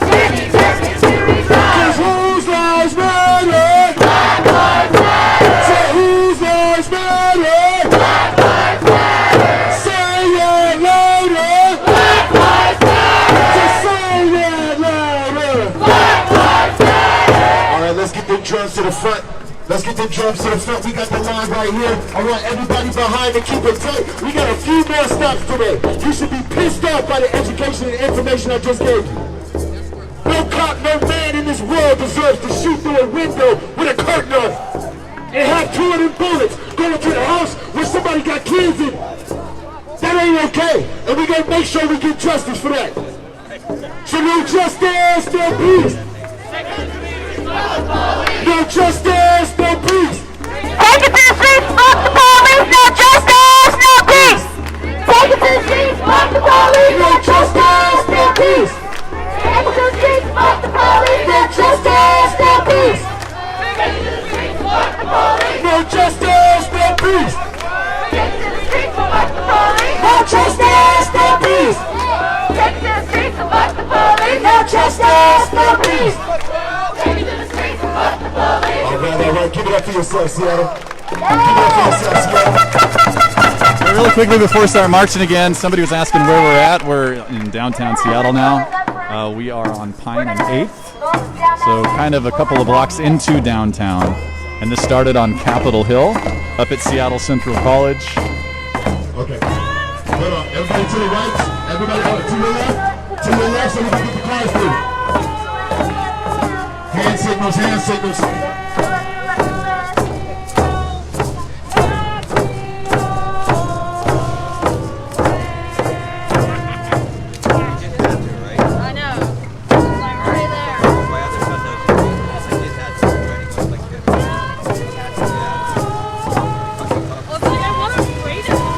Hey, thanks for watching from Canada Shay. Everybody please like and remember to share this video for this movement that you're watching here today.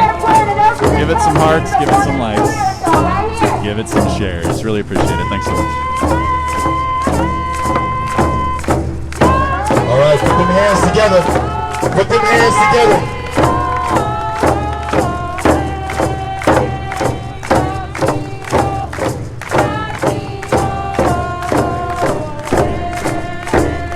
All right, let's move forward.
Make sure your people good in the crowd. Check on your left and right.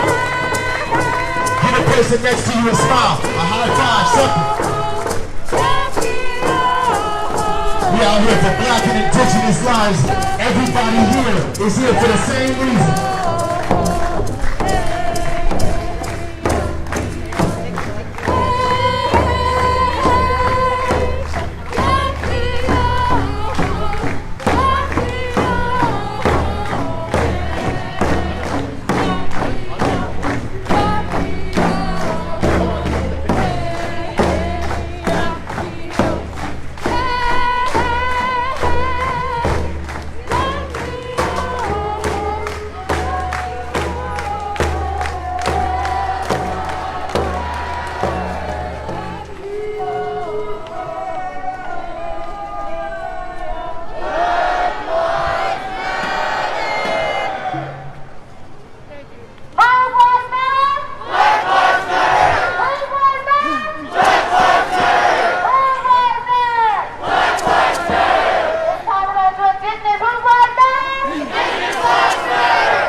I want to say something about that song. That was a women's honor song, women's warrior song.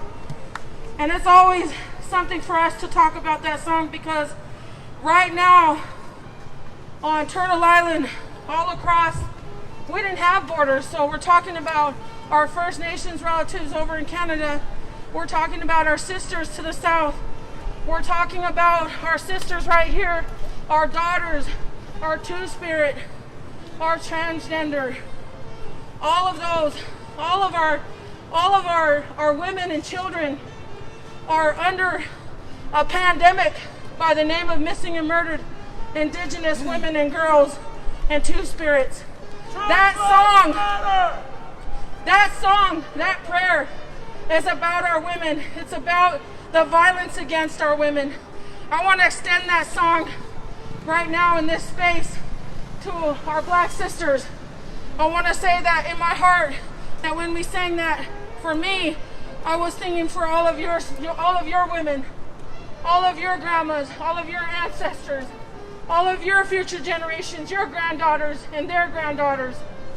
You know, the violence against Indigenous women is something that when we stand here today, and as these young ones have been talking, they've been talking about injustice.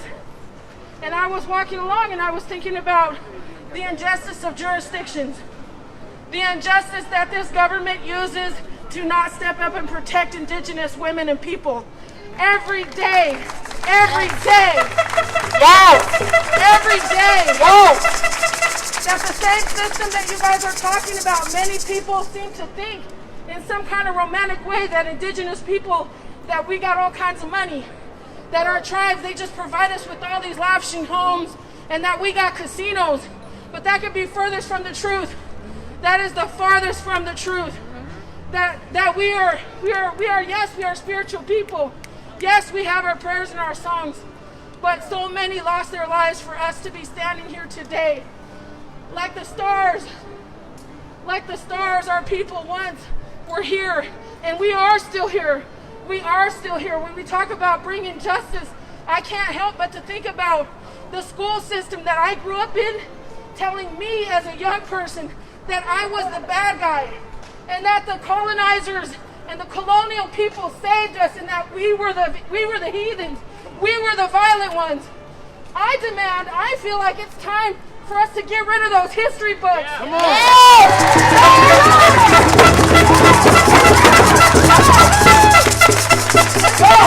Let's stop telling his story, the colonizer's story, and tell the truth of our ancestors. Tell the truth of the genocide, the dark truth of this country and its government. Let's talk about them being traffickers. Let's talk about them being human traffickers. Yes, human traffickers. Yes. Yes. Let's talk about that. Let's call them out. This government is made off of trafficking indigenous women, murdering and raping and sterilizing indigenous women and black women alike. Yes. Yes. Yes. And I just want to say that while we talk about this, we can't forget about our Mother Earth. When we say we want justice, where are we going to be in 30 years from now? Come on. Yes. Do you think that in 30 years from now that we're going to be out here, the wars are going to be over water? They're going to be over water. Water is life. Yes. Water Yes. is life. Yes. We cannot live without water. We cannot live without the land. We cannot live without the sky. We cannot live, like my brother always says over here in Ponchioten, without those trees. We cannot live without the ones that live in the water. We cannot live without that. So when we talk about a radical movement and awakening, a spiritual awakening, the work we have to do is within ourselves as well. We have to look at ourselves, and we have to look at the land around us. And we have to start acknowledging the tribes and the original peoples, to all the territories, the First Nations people, the first peoples of every continent, indigenous people from here to Africa. And I say that because far too often our people are murdered over the resources. Our people are still being murdered over the resources. That we have environmental issues, environmental injustice happening today and always, from Flint, Michigan to Texas, to South Dakota, North Dakota, to our Navajo Nation. Yes. We have people that can't go to their faucets and drink water, that can't go to their faucets and bathe. It is a necessity to them. To them, it's something that they don't even get. So we have to think about these things. When we're talking about justice, remember our Mother Earth. Without her, we don't even exist. And without woman, Yes. you don't exist. Yes. You don't exist. Yes.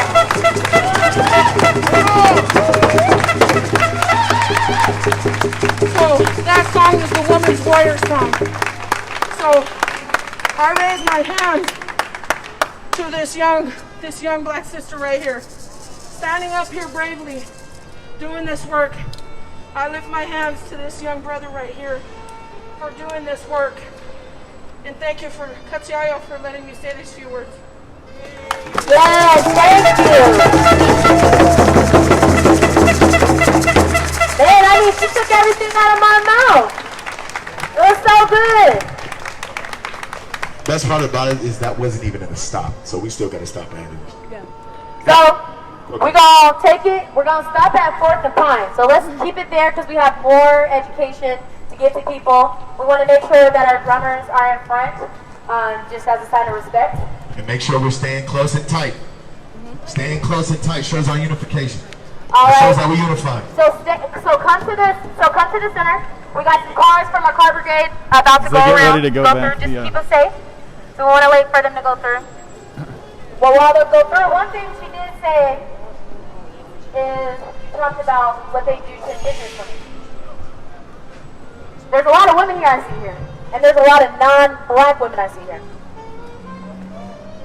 Your science of gynecology came from enslaved women. Yes. They gave us no type of anesthesia. They ripped us to shreds. They treated us like cattle. On to the next. Yes. The father of gynecology slaughtered enslaved women for science. So anytime you go as a non-black person, anytime that you go to the gynecologist's office, think about those enslaved women that had no fighting chance with no anesthesia or anything. They treated them like cattle. Not even Seriously. consent. Not even consent. Not consent or anything. They had nothing.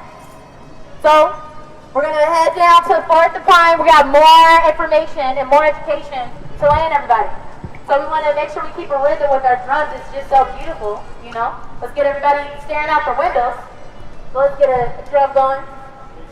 Yeah, hold on. Before I check, did everybody hear everything that was just said? Did you hear everything from the block? Did you hear everything from the block before? You gotta retain this information. These are not just random people who are standing in front of you trying to be a trend or trying to be cool because a hashtag of Black Lives Matter. Yes. No. That phase is over. That phase is over, as you can see. There are people who have so much love and hope, have so much pride and so much compassion for this movement and the movements to come in the future. We have to stand in solidarity with each other as much as possible. So make sure you retain that information. You can even pull out your phone and take notes so that you can remind yourself what is going on every single day. Also, one thing, when you do, or if you are tagging us or anything on Instagram, we are the Black Indigenous Coalition. It's all one word. It's going to be a fist that looks like the one on my shirt, and it's going to have red on it. Just to let you guys know. We have more information as we'll keep getting, but thank you so much, Payday. Absolutely. So let's keep it going. Y'all ready? Are we ready? Let's go. Really quickly, just to answer a comment from, I think it was a Dave. This is actually a co-march for Black Lives Matter and Indigenous Lives Matter, and they have been doing Indigenous Lives Matter's chants this whole time, and they're led by an Indigenous system right here.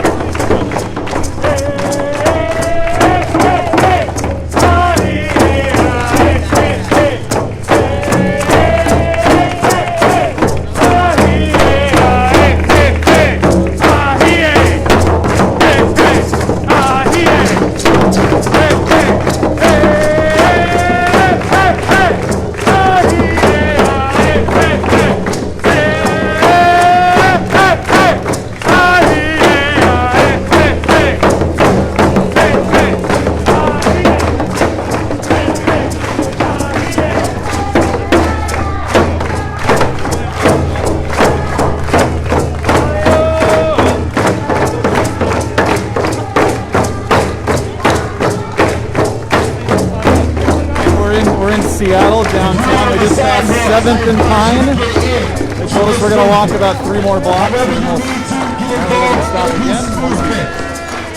This movement has been going on for 400 plus years, 600% of it. Get involved in the movement.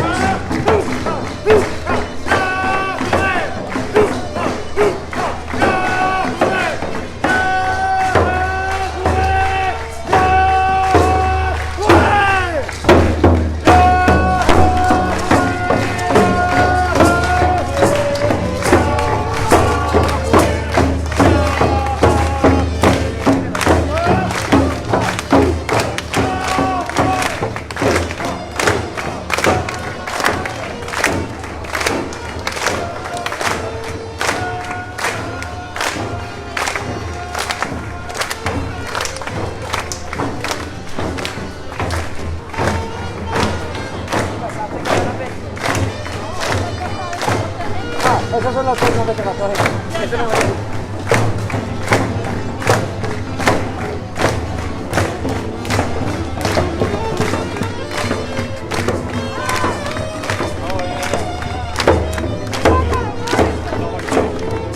Alright, so we're going down.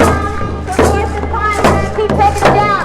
So if you have your camera out, please go ahead and put it away. We are not a photo op. We are marching for Black and Indigenous lives. If you want to be a part of it, you're more than welcome to be a part of the crowd, to be a part of the movement. But this is not a photo op. Yes, you actually can come over here if you'd like. Yes, come and march with us. This is not a photo op. With us if you'd like. We're gonna stop right here. We stop right here? No, one more. We're going down. We're going down. Two more, Steve. You guys are more than welcome to come march with us. You are more than welcome to come march with us. My son with the sound is the shirt. And you have the circulation. You're more than welcome to march with us.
We are big in force, small in numbers, big in force. Every single march that we do must make impact. We must leave here learning something. We must leave here knowing what's going on in our society and in our communities. We must do the research. We must be there for one another. We must march in solidarity for Black lives and Indigenous lives.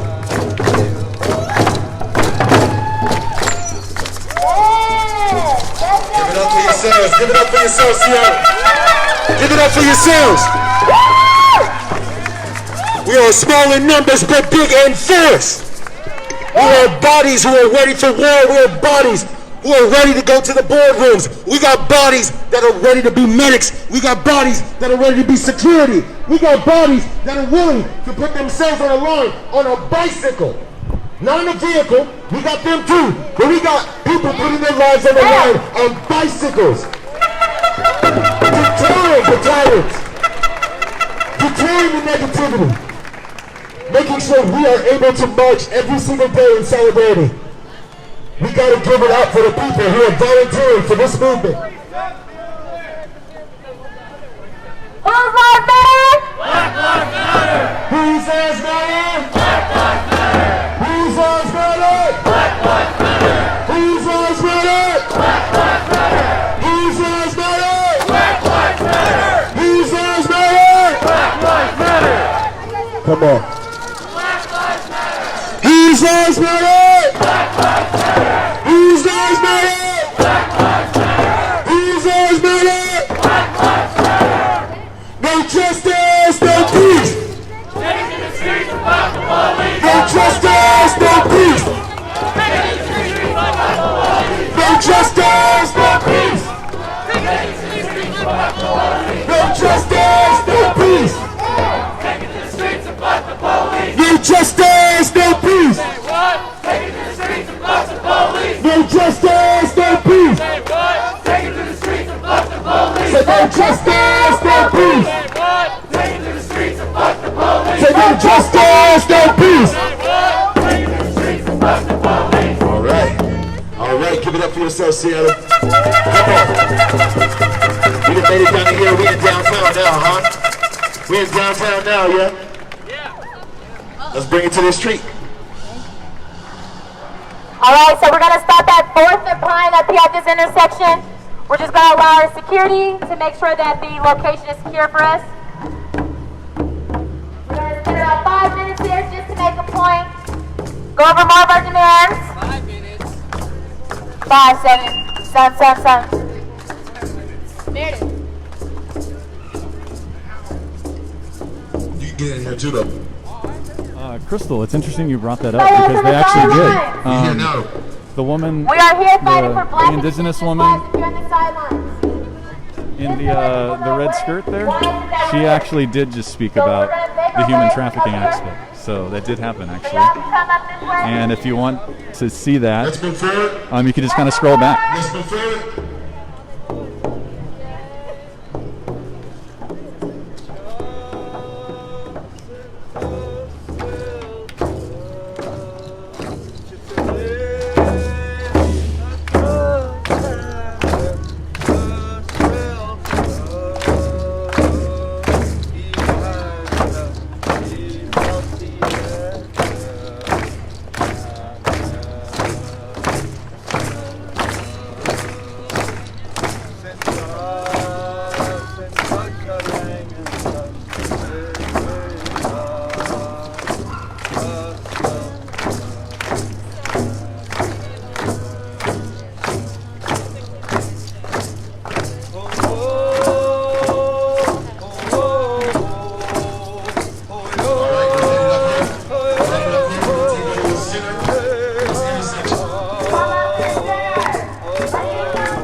Keep it coming, all in the center, all in the center.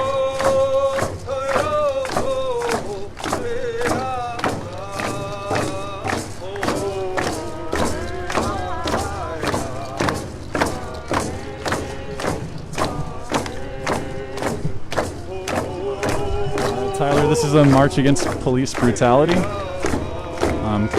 co-organized, or I guess organized by the Black Indigenous Coalition of Seattle.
looking at us. Come down here and march with us.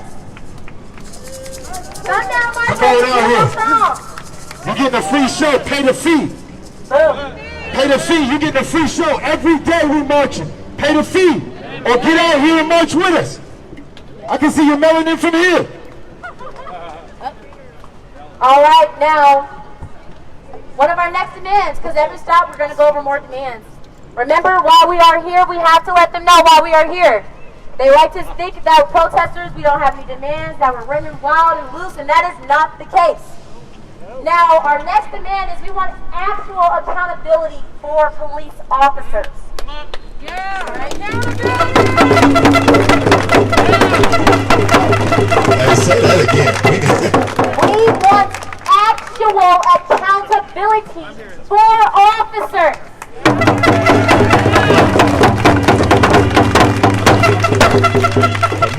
So I can expand on that because me and my team have put together a list of demands that we're actually working to get into some type of policy.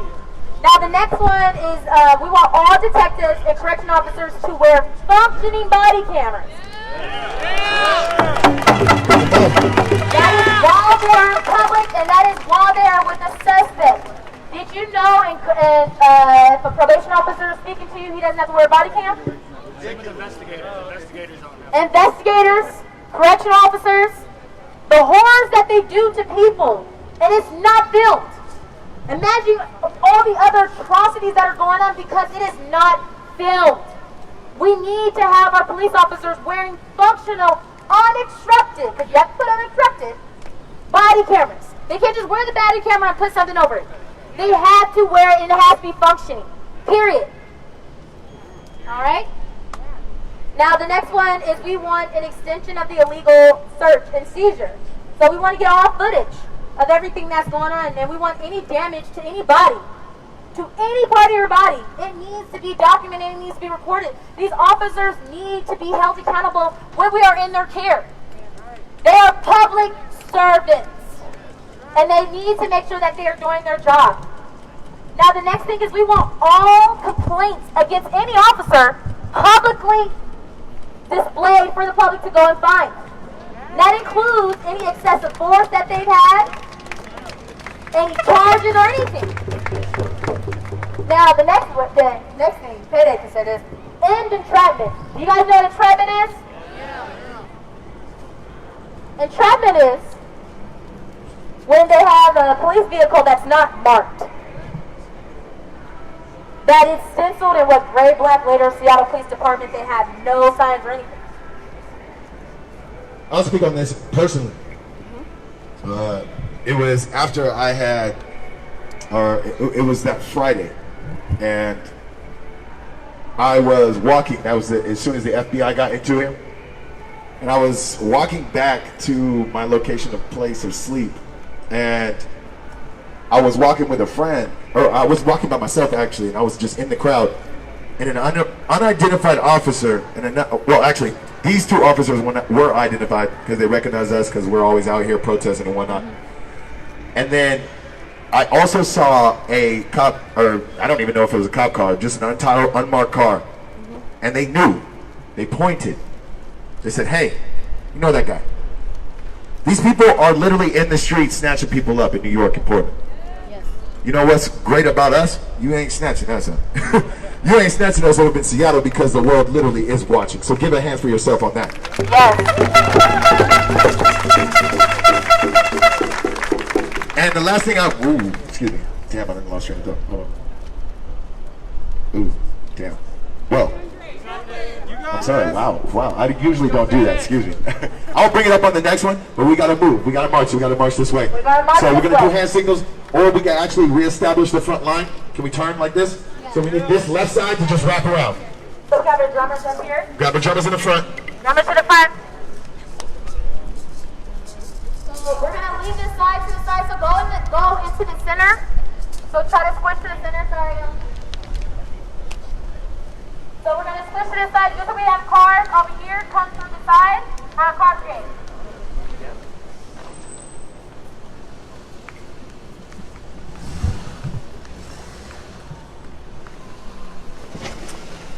And another part with accountability while we're waiting for our car through is there's been no police officers that have previous charges against domestic violence or any type of violence against anybody. They should not be able to get a job, period. Kate, you're doing a bad job of trolling. It is what, 6 o'clock here, 6:30 here? Yes, PM? the next one is any officer that is terminated for any type of charge against them for killing or harming a black or brown person, they cannot be rehired. Anywhere else. Anywhere. Anywhere else. They should not be able to be hired anywhere else. Okay, so I actually do remember what I was going to say. I usually don't do that, but yeah. So basically what I want to let you guys know about actual accountability for police officers. So if that information is going to be put on the web, what are we going to do? What are we going to do? We need to do exactly what we're doing right now, and that's investigating. And that's getting in the streets and making sure what we want demanded, we take it to the streets. What we want demanded, we take it to the city council. What we want demanded, we hold ourselves accountable for that exactly. Because guess what? I can tell you this right now. I can tell you this right now. If someone doesn't respect you, if someone doesn't care about you, they're not going to hold themselves accountable until you do. We must hold each other accountable for ourselves and the resources that we have. If we have resources, if we have voices of First Amendment right, if we have people around us that can educate us, and we don't go get the education, we are not holding ourselves accountable. So guess what? They definitely will not hold each other accountable or hold themselves accountable. So we need to make sure we're making these phone calls. We need to make sure we're making these emails. We need to make sure if we want them to hold themselves accountable, what do we got to do?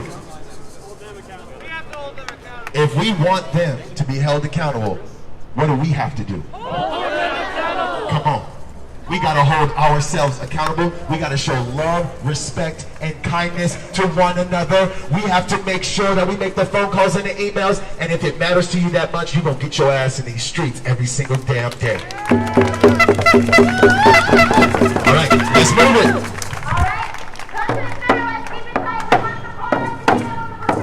Stay close, stay close, stay close.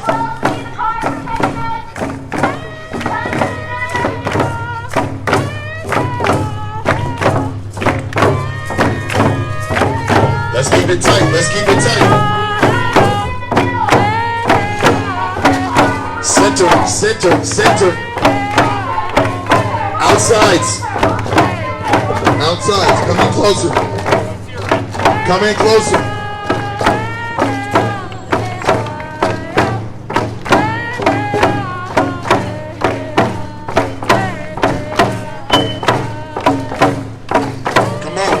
Together, keep them hands together.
I know we're fairly new here on this All right, we're gonna page. keep marching all the way. We'll allow all viewers, all comments, unless they get personal or cross a line that I decide, and then they're going to be blocked.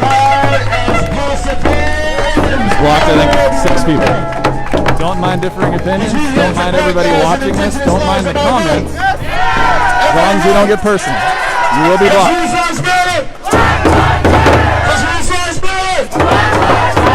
Who wants his life better? Who wants his life better? No justice, no peace. No justice, no peace. No justice, no peace. Take it to the streets to fuck the police. Justice, no peace.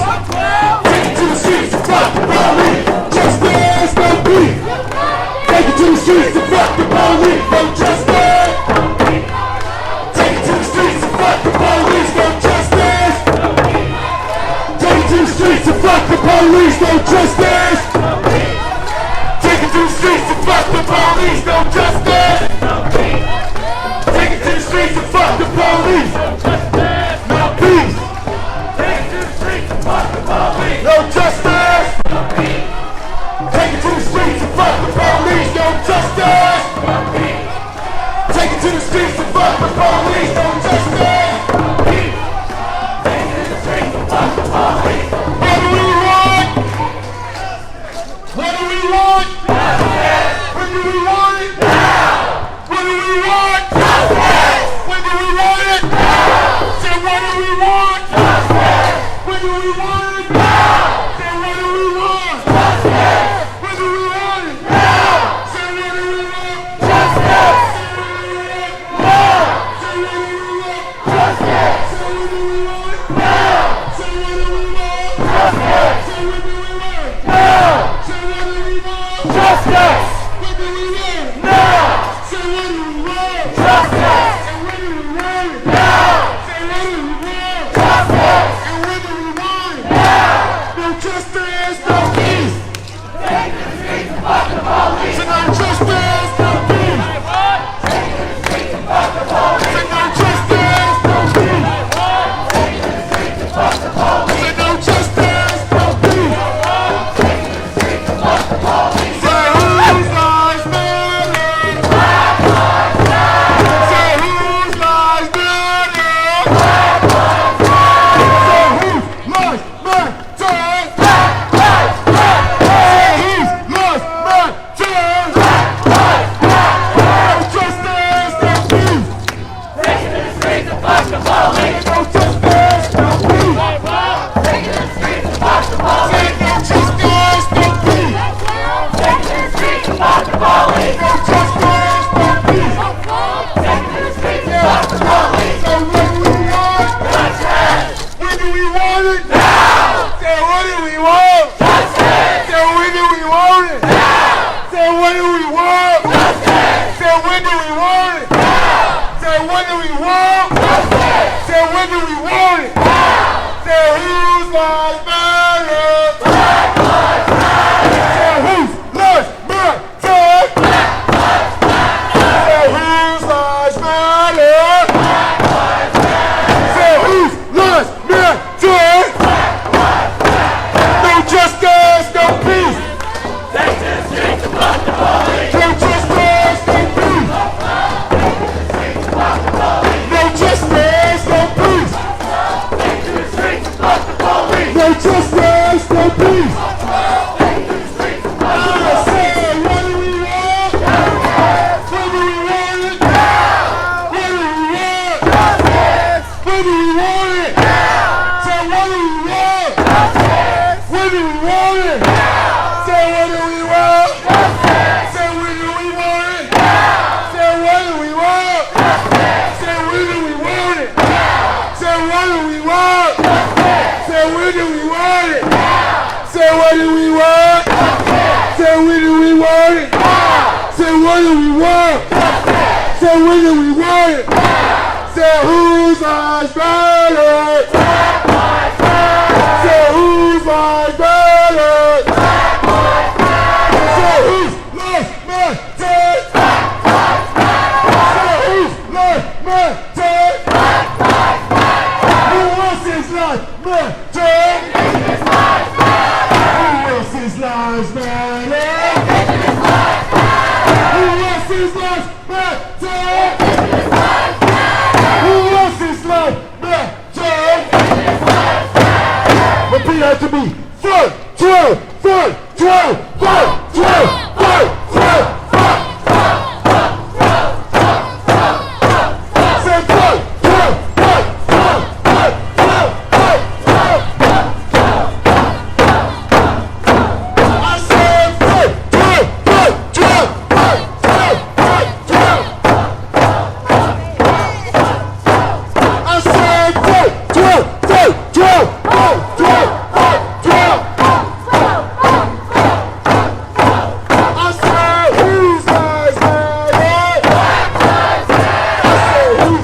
give you an idea where we're at, that's Space Needle. It's probably just more deceptively far away than it is. Downtown Seattle right now. To the people that are walking by us, we are marching for Black and Indigenous lives. Show your solidarity for Black and Indigenous people by marching with us.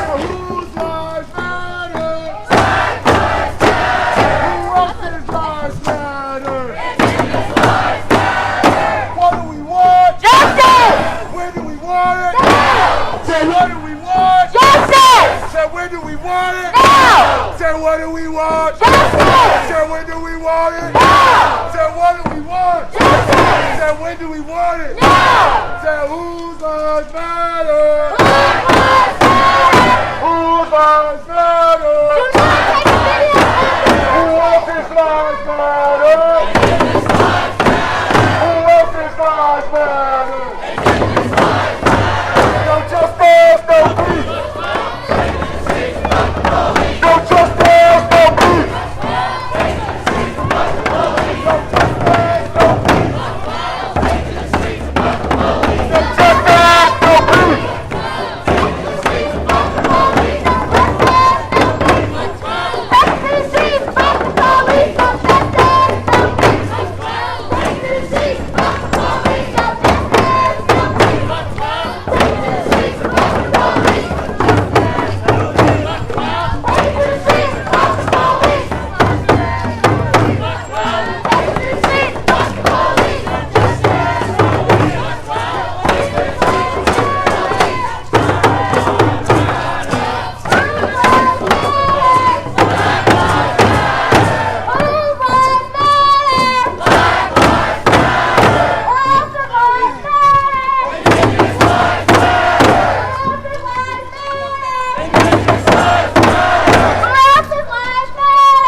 y'all, but that's how you motherfucking rally. That's how you motherfucking rally. That's how you supposed to act.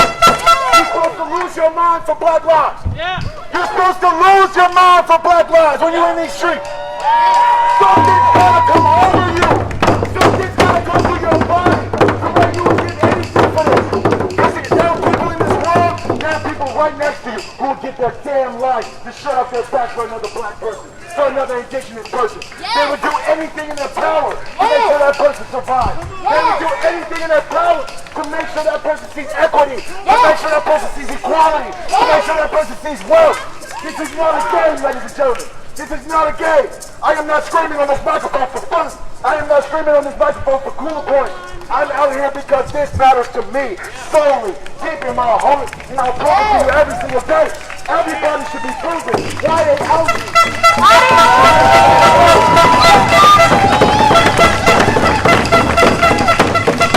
So what I do right there while we're marching is I call people, do not film us, come to the streets and march with us. Come on. I do that for y'all because y'all took time out of y'all day, so why should they get a free show? Thank you. We need solidarity and they need to be here with us. So we're passing another luxury building I used to deliver to when I delivered Domino's. Go ahead and come to the streets because you really show your solidarity by showing up. Showing up, not by posting on social, by showing up.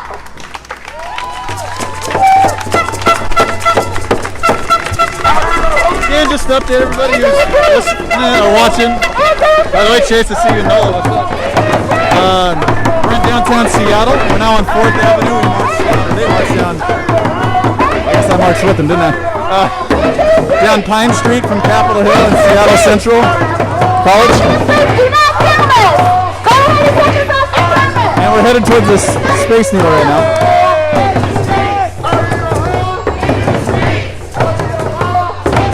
Please share the video if you're liking the coverage. Please like it. Please like our page, Front Line Access. If you're watching from a watch party, please like the page, Front Line Access.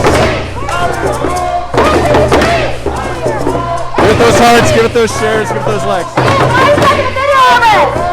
your support by coming along with it. Out of your home.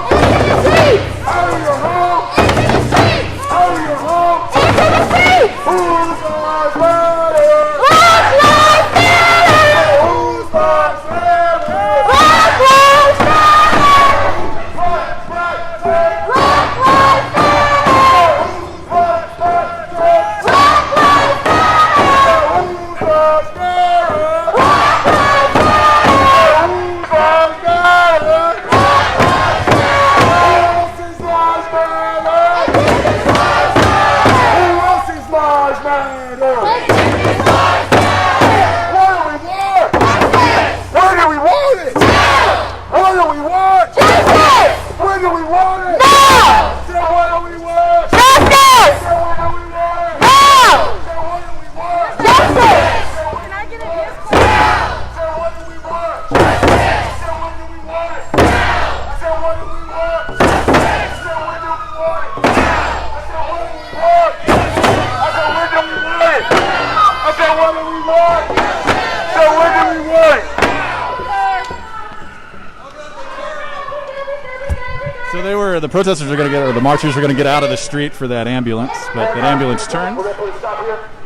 We're going to put a stop here so we can regroup. God damn, y'all beautiful. Thanks for watching, y'all. Remember, keep the comments not personal. We allow all the viewpoints here, but if you get personal, you're going to get blocked. The blockaroo, Insta-block. I'm pretty good at this. Had many years of practice. This is beautiful. This is how we rally. This is how we come together in solidarity. This is how we show we're not playing for Black lives or Indigenous lives.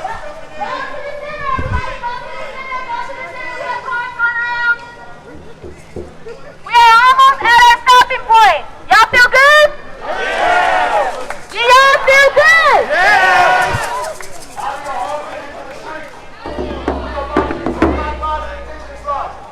We are marching for the injustice within the street. All right. If you stand right now, I need you to be in the street. If you stand for Black lives and Indigenous lives, let's do it.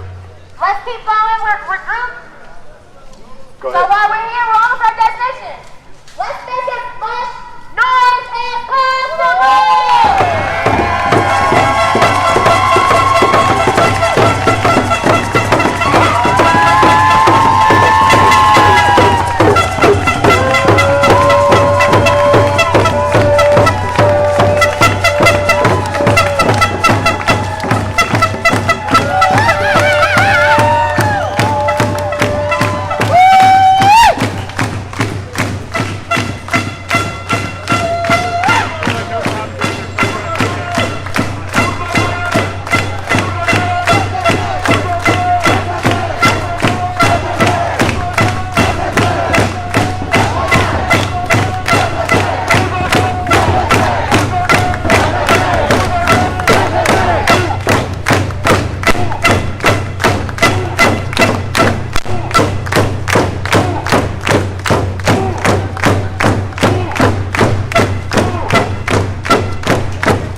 right here. Stop right here. Everybody stop!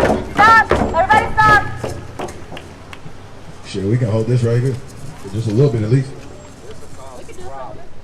We can stay right here. Y'all down to stay right here? Stay right here. Come on, I need more loves than that. Are you down to stay right here? Now, who can feel that energy I was talking about? Who can feel that energy I was talking about? It's all within us. It's all within us. The change is within us.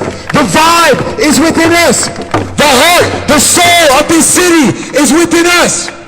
We are here to make change, not only in the world, but within ourselves as well. We can do that amongst each other.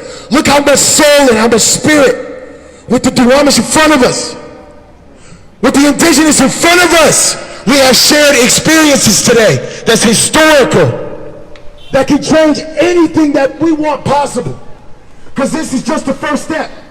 Once we get past all this BS, this shit should have been finished a long time ago, and you know it. This shit should have been done a long time ago. Because I want to get to the human trafficking. I want to get to the drugs. I want to get to the global warming. I want to get to all that.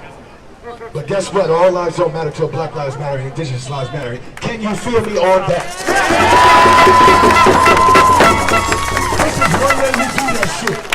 This is one way you do that shit. You look in each other's eyes and you let each other know we are here for the lives. We are here to make change. And I will repeat myself until I am blue in the face, which can't really happen, but you get the idea. I will say it until I'm blue in the face, until I have no more lungs, until I am murdered by a cop, until that is my life that you're chanting for. I will do whatever it takes to make sure we unify. These people will do whatever it takes until we unify.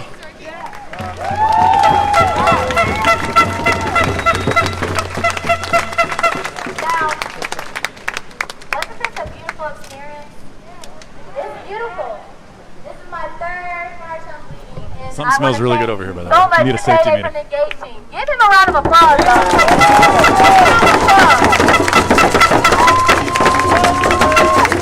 I remember the first time I saw Payday was out in Chop, and he was speaking. And I was like, he got so much passion in his voice, and he's serious about what he's talking about. Yeah. And he has been coming to the streets time and time again. And the thing I appreciate about him being a black man, he's not from Seattle. Where are you from? From Hayward, California. Shout out to Cali. But in my eyes, it's not where you're from, it's where you're at. Exactly. And I've been here for years. I've been in these streets for years. And now it's time to really be in these streets for the right reasons. And I am in these streets for the right reasons. You can come to me with anything. You can come to me with anything, and I'll be there for you. I have learned a lot of respect for every single human person in this world over this last fucking 2 years of my life. I've gone through so much in my life, but I know every single one of you have been through a lot in your life too. I know these indigenous people in front line have been through so much in their life, so I do not look at my life as an excuse. I do not look at my life as something someone should cry over. You know what I want to do? I want to make sure I'm here for each and every one of you, because one day we might turn it around and be there for each other. And when that day comes, when that day comes, we will be in the streets marching like that every single day. Festivals, festivities, hungry, feeding people. No one will go hungry one day. No one will go hungry. No one should have to go hungry. We are going to change that. You need to be a part of history each and every day so we can all change that together. It's not just me. It's not this beautiful black woman here. It's not this beautiful line, just this beautiful line of indigenous people. It's not just you in this crowd. It's every single person in this world. And the only way we can get people to think like us is if we continue to march these streets and put out that good word and fight that good fight. And make sure you're looking, like I said, every single time, look to that left and that right, give somebody a high five, let them know that you're here for them. And I guarantee you will make change. Ain't no bigger, better portion of contribution than that. Yes. Now, the thing I appreciate the most about Payday is I kept seeing him all the time, me marching, him preaching, him talking. And he just kept coming back. I know we're tired. We are tired, but as a black woman, I can't be tired. I have to keep coming out here and fighting. Every single day, we have to fight against social injustice. We have to fight against police brutality. We have to fight for equity for all people. Come on. For all, housing for all people. Come on. We have to acknowledge our indigenous brothers and sisters because we are in their homes. Come on. We are in their homes. So every Friday, the Black Indigenous Coalition, you'll find us on Instagram, you can find us on Facebook. We will continue to come and march and just scream and shout until all of our demands are met. All of them. Come on. We do not want to give into lip service from politicians, from Jenny Durkin and all. We need actual legislation change. Come on. We need actual police reform. We need actual money going into the black and brown communities. It's just as simple as that. And the significance of being in front of Como Plaza is their interpretation of what protesting is and how they've covered it. Most people that I've interacted with have their own versions of how CHOP was or how Seattle protests are. And I'm like, were you there? Were you there? No. I see some faces in the crowd that I know were there because I was there every day after work. Say that. Say that. Every day after work I was at CHOP. I couldn't stay 24/7 like some of our other brothers and sisters, but I was there every day. Every day. You have to keep fighting every single day. Every single day you have to keep fighting. Find some type of time in your day to fight. Do something. You can carve out of 15 minutes to 30 minutes to email legislators, to make calls. Don't just sit there and post, come to the streets. Go ahead and make sure you sign up for public comment. We have public comment, and right now with COVID, I'm able to go to public comment meetings. I wasn't able to do that because of the way that they section everything when you're working. And while you are here, remember everything that we taught you and educated yourself with. And one thing we want to definitely talk about is we definitely need officers to be held accountable for the tear gas that they used against us. Do you guys know that tear gas is banned in warfare, but they use it on their American citizens? They need to stop for all those protesters, all those officers, that tear gas people should be tried for what it is that they did, because it was not right. And it impacted black and brown women the most. Because tear gas can cause miscarriages, all that stuff. It is not good for your body. You can die as a protester in Minneapolis. I was actually at Como News on their town hall, and one of the people loved to tell me tear gas is not legal. That's when they use it. Well, a protester in Minneapolis died from tear gas that they use that is banned in freaking war. Tell me that's not right. And the next one we want to do is we need to have some type of community service requirement for these officers. They need to build rapport with the people in their communities that they're protecting and that they are serving. And it better not be nothing like coffee with cops for Starbucks. Fuck that. Nah, fuck all that. Building a rapport. We need to be able to know who these officers are. This is serious. And the next one is, of course, no new youth jail should be built. And that goes not even for the youth jail. We need to take this shit to the ICE detention centers where they are caging children. They're taking them from their mothers. They're taking them from their fathers. We should not have that at all. And the next one that we do have is we want to stop calling the police officers. They need to be de-escalation officers. Yes.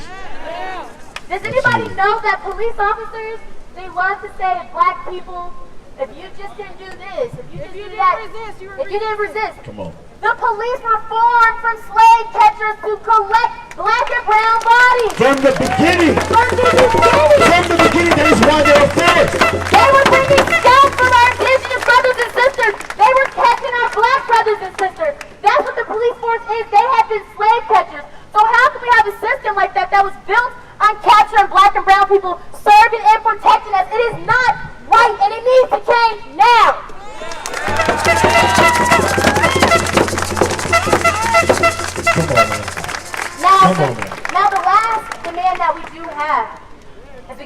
on over them, and you can find them on our website, blackindigenouscoalition.com. We want total transparency through this entire process. They cannot hide behind legislation, behind their doors or anything. We want total transparency. And we want for Como News to go ahead and film the protest right. What they did, how they captured the murder and the slaughter of Summer Taylor was an atrocity. There was an off-duty officer, her name was Molly Clark, that resigned, that was intentionally trying to hit protesters on the freeway. She should be in prison. She should be in prison, and Como News did not tell the story right. That's right. So when we're out here, we need the media to cover us correctly. Right. They cannot make money off of ads, off of our stories, off of campaigns.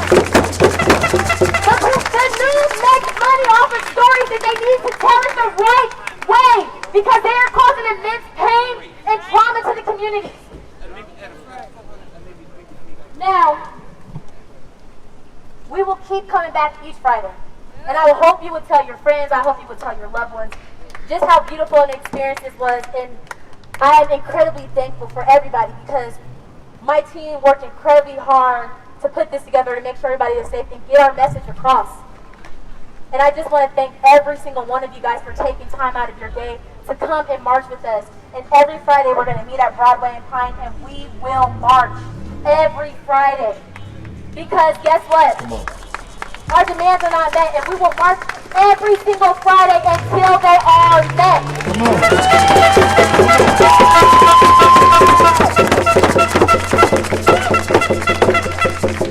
So I want everybody to get their phones out right now, please. Everybody take their phones your out phones right out. now. Hope Right it's now. charged. Right now. I hope it's charged. First, what I want you to do is type in Black Indigenous Coalition. Type that into your Instagram right now. Black Indigenous Coalition. It's all one word, Black Indigenous Coalition. It'll pop up. And when you're done with that, raise your hand, please. Everybody watching this live feed too. Hold your hand up so we know that everybody is done doing that particular thing. They said everybody watching the live feed too.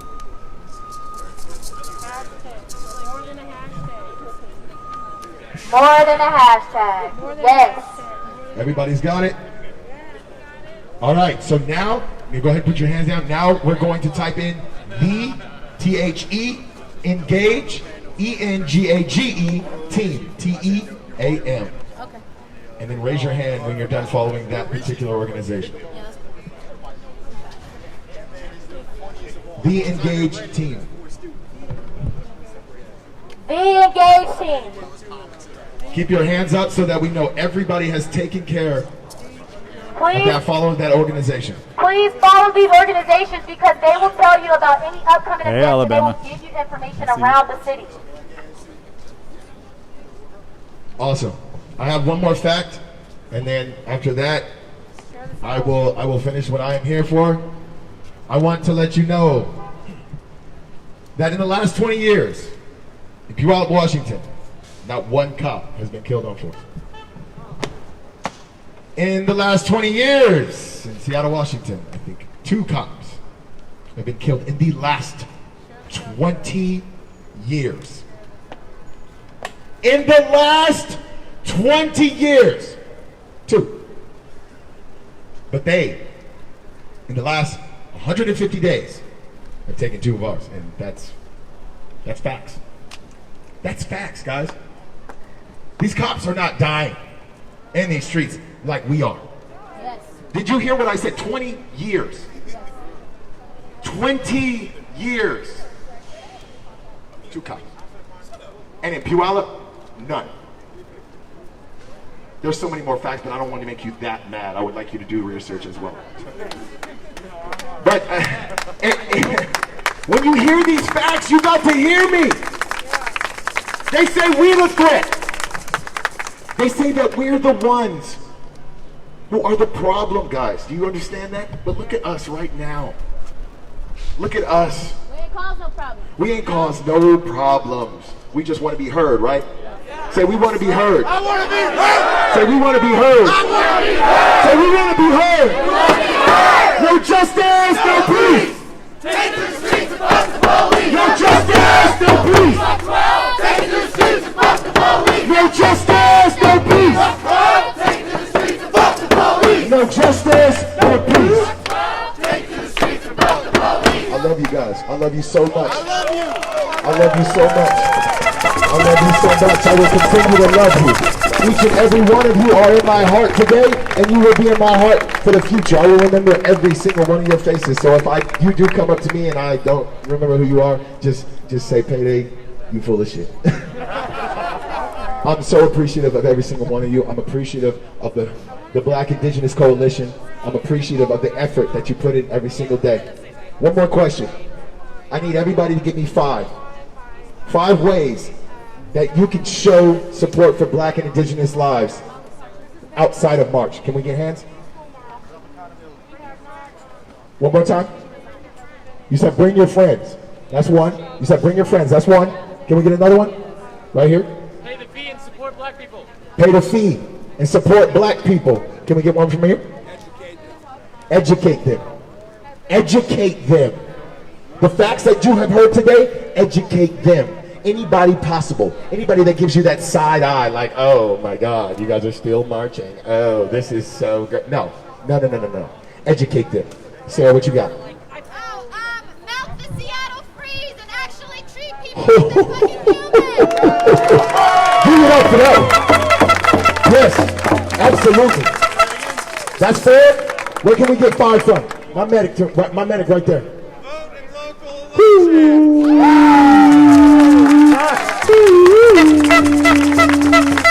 That's what I'm talking about. That's 5 things right there, and I guarantee you every single person in here has 5 more. So let's do the work. Let's do the homework. Let's do the teachings. And let's show each other love. Your left and your right. Remember that. All right. You want to say something?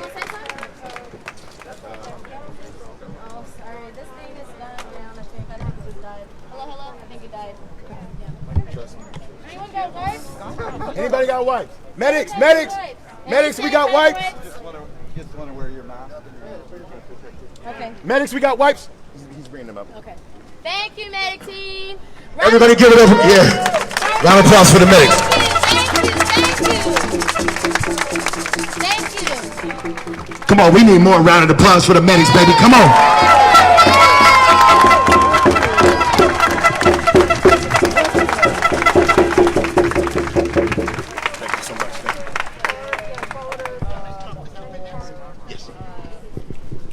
Hello everyone, my name is Linda Soriano. I'm enrolled with the Great Illumination.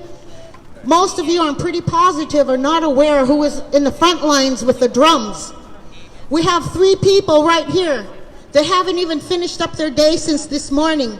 They were in Eastern Washington supporting the exploited farm workers. We have people that are here connected with the protectors of the Salish Sea. A young lady that is here for the missing and murdered Indigenous women and girls. Each one of us here have our very own focus. Each one of us here are very spiritual individuals. My husband Randy and I, maybe we have helped one of your own relatives or friends dying and sick in the hospitals. Yes. Doing our jail visits. Yes. Helping them when they're homeless. Yes. Some of you, I'm sure, we have helped one of your own. Yes. I am enrolled Lummi Nation. My husband is from Stehalis, British Columbia. Greg, I would like you to call out who your people are. Sure. Thank you. What's up? Greg Urquhart, teacher Shilagi. My name's Greg Urquhart, and I'm a proud descendant of the Eastern Band of Cherokee. There's one of us amongst us, he does not have a drum. His name is Sam. He's visiting from Alaska. But his way is not the same as some of our other tribes and nations to hit the drums or to hit a rattle or to sing songs. His is very personal. It's very different. I would like this young man to identify himself. He's very special to this whole group. Yeah, come on.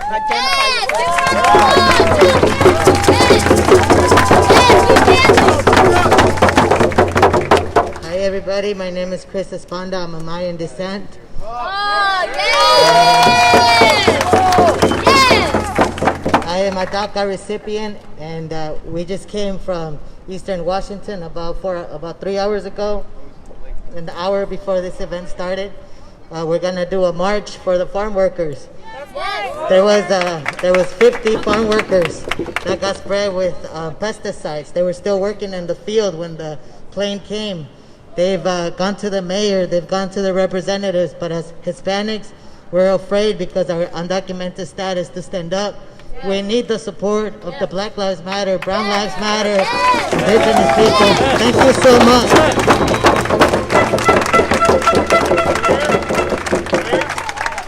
So what Chris just mentioned, on August the 8th, Saturday at Westlake Park, the same group of people that our First Nations group here was supporting this today in Moses Lake, Washington, they're going to be here downtown Seattle at Westlake Mall. It's in support of our farm workers. Yes. That is where we get our food. Yes. Now, lastly, I just want to say to everyone here, Linda does not look at anyone's color. I look at your heart.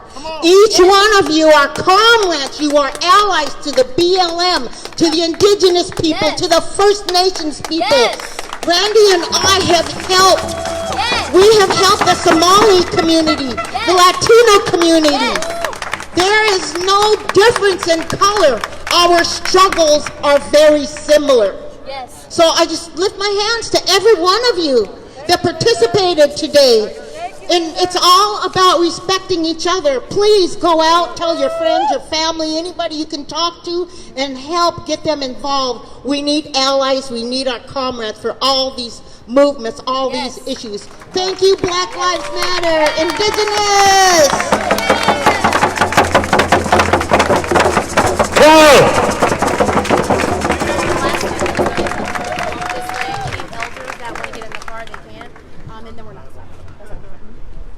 All right. Now that we done got that out, we're going to continue this march, okay? And if anybody needs to get into cars, we have our car brigade here. If you're not feeling that, getting back the legs to get back, you're more than welcome to get into one of these cars. But other than that, we continue on. Can we do that? Yes, sir. I said, can we do that? Sorry, my thing went down. So this is the ending of our march, but we are going to march back up because everybody parked up there. Let's remember to stay together. If you do happen to go off, please make sure you have a buddy because there are a lot of people. We'll do a little update while they just kind of give directions, basically, which you guys don't care about, obviously, because you're not here. So yeah, we're downtown Seattle. That's the Space Needle. If you're wondering what Como was, and they referenced this a few times, this is one of the big television stations here in Seattle who the protesters certainly feel like have not given fair coverage of the protests over the last couple of months. So that is why they have ended their protests here at Como. Thanks everybody for watching. We're going to keep this going all the way back up. Please like the video, give it some hearts, give it some shares. What a beautiful gift you've given us, Black Indigenous Coalition, Haishka, Sienna. Thank you. And we're here with a prayer in our heart. We're here with our ancestors. We're here with their voice. We're here with their strength. We're here with all of the things that our old people told us to do. We're here with that right now. And I want to thank our ancestors. I want to thank our elder women for teaching us that we are protectors, of life. And what we're talking about is life, right? We're talking about Black lives. We're talking about Indigenous lives. Our old people taught us that life is sacred. No matter what life it is, it's sacred. Whether it be a human being, whether it be a tree, or any being that we would interact with in a spiritual world that we live in. So I want to thank our ancestors. I want to raise my hands to them for bringing us here today, in strength, You can thank your ancestors too. You all have beautiful ancestors, each and every one of you, because they brought you here. They gave you a gift. They gave you life. They all came from Mother Earth, right? Is that right? Yeah, I didn't see anyone land here yesterday. So, you know, we're family. Each and every one of us, we're family, right? We're related. And we're related whether we like it or not, which some people don't like that. But they need to learn. They need to be educated by the first peoples. One of our elders got up and spoke, and he said, you know, I know that you are my brothers. I know that you are my sisters. Because when you cut yourself, do you not bleed red? Do you not bleed red? We are family, we are related. He said, maybe you cut yourself and another color comes out. Maybe you're not my relative, he said. So, yeah, you know, I'm very thankful to our Yayala. In the language here, they would say, Daha Dupschuch. Yayala. Can you say that? Daha Dupschuch. That means thank you in the language of Chief Siah, the Dukes Duaps, the Duwamish people. Daha Dupschuch. Yayalab. Yayalab is the ancestors. They're underneath our feet right now. In every step we took, they fed us. If we feed them, if we remember them, if we honor them, if we respect them, they'll feed us. Your ancestors will feed you. Never forget your ancestors. From all the way back to when they lived in villages, all the way back when they lived with matriarchal governance. Never forget them. Always remember they brought you here. And if we thank them, we'll be stronger for it. So I'm thankful for this day. I'm thankful for this time that we could share heart, that we could share spirit, we could share the medicine that the Creator gave us and change this world. Build a world that our children will be proud of when they look back at us and they look at this era that we live in. It's an incredible time. What will they say? What will they say? Will they be proud of you? They'll be proud of you because you're standing up for what's right.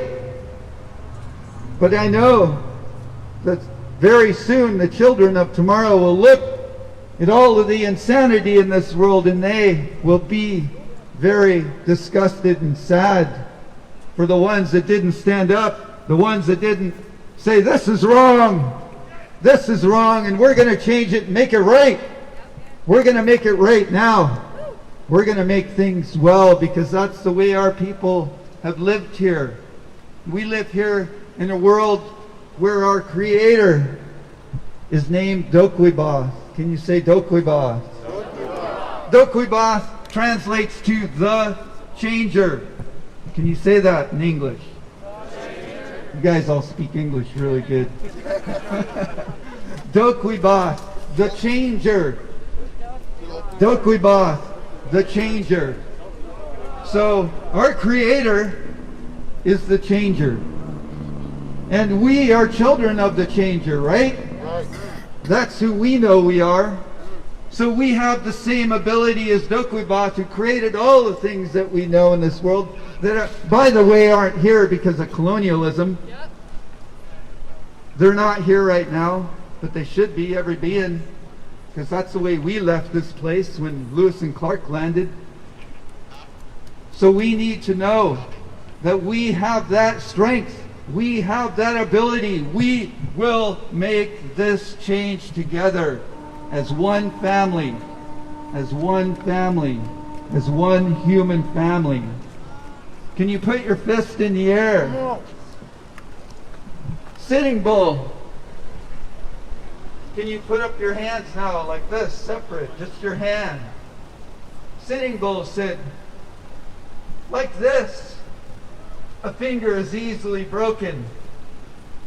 But when you make a fist, that is unbreakable and that is unstoppable. That is who we need to become today. Come on.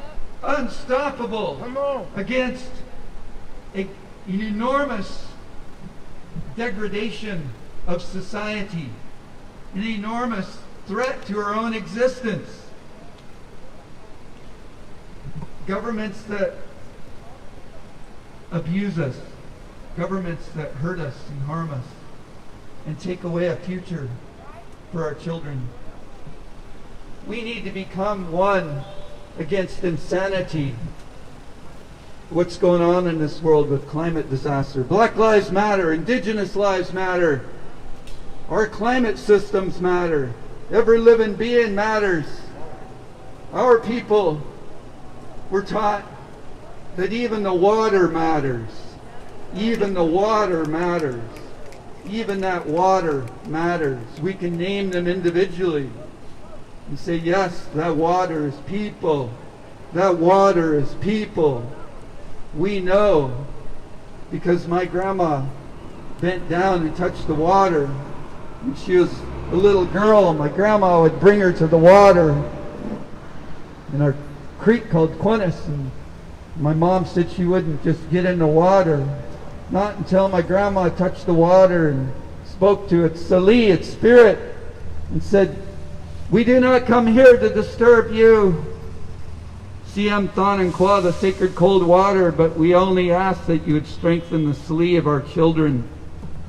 And not until she spoke to that water would she let her children get in its body, inside the body of a living being called Chachakwa, Chachakos, sacred water. So remember all the things you heard from these women who bring life through their bodies. Remember all the things that you heard from these people who are leaders for Black Lives Matter. Remember all of the things, the feelings that you have today, because it's going to be our job to share that with the next generations.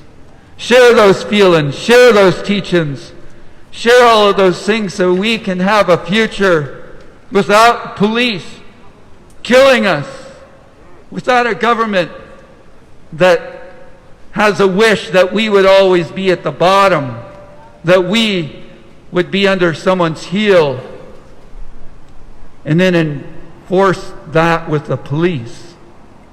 Because that's the thing that we're in now, and we're going to change that, right? Yes. We're going to change that, right? Yes. We're going to bring a future for our children that's free of police abuse, right? Yes. That's where we're going for all of our children, black children, indigenous children, brown-skinned children, everybody.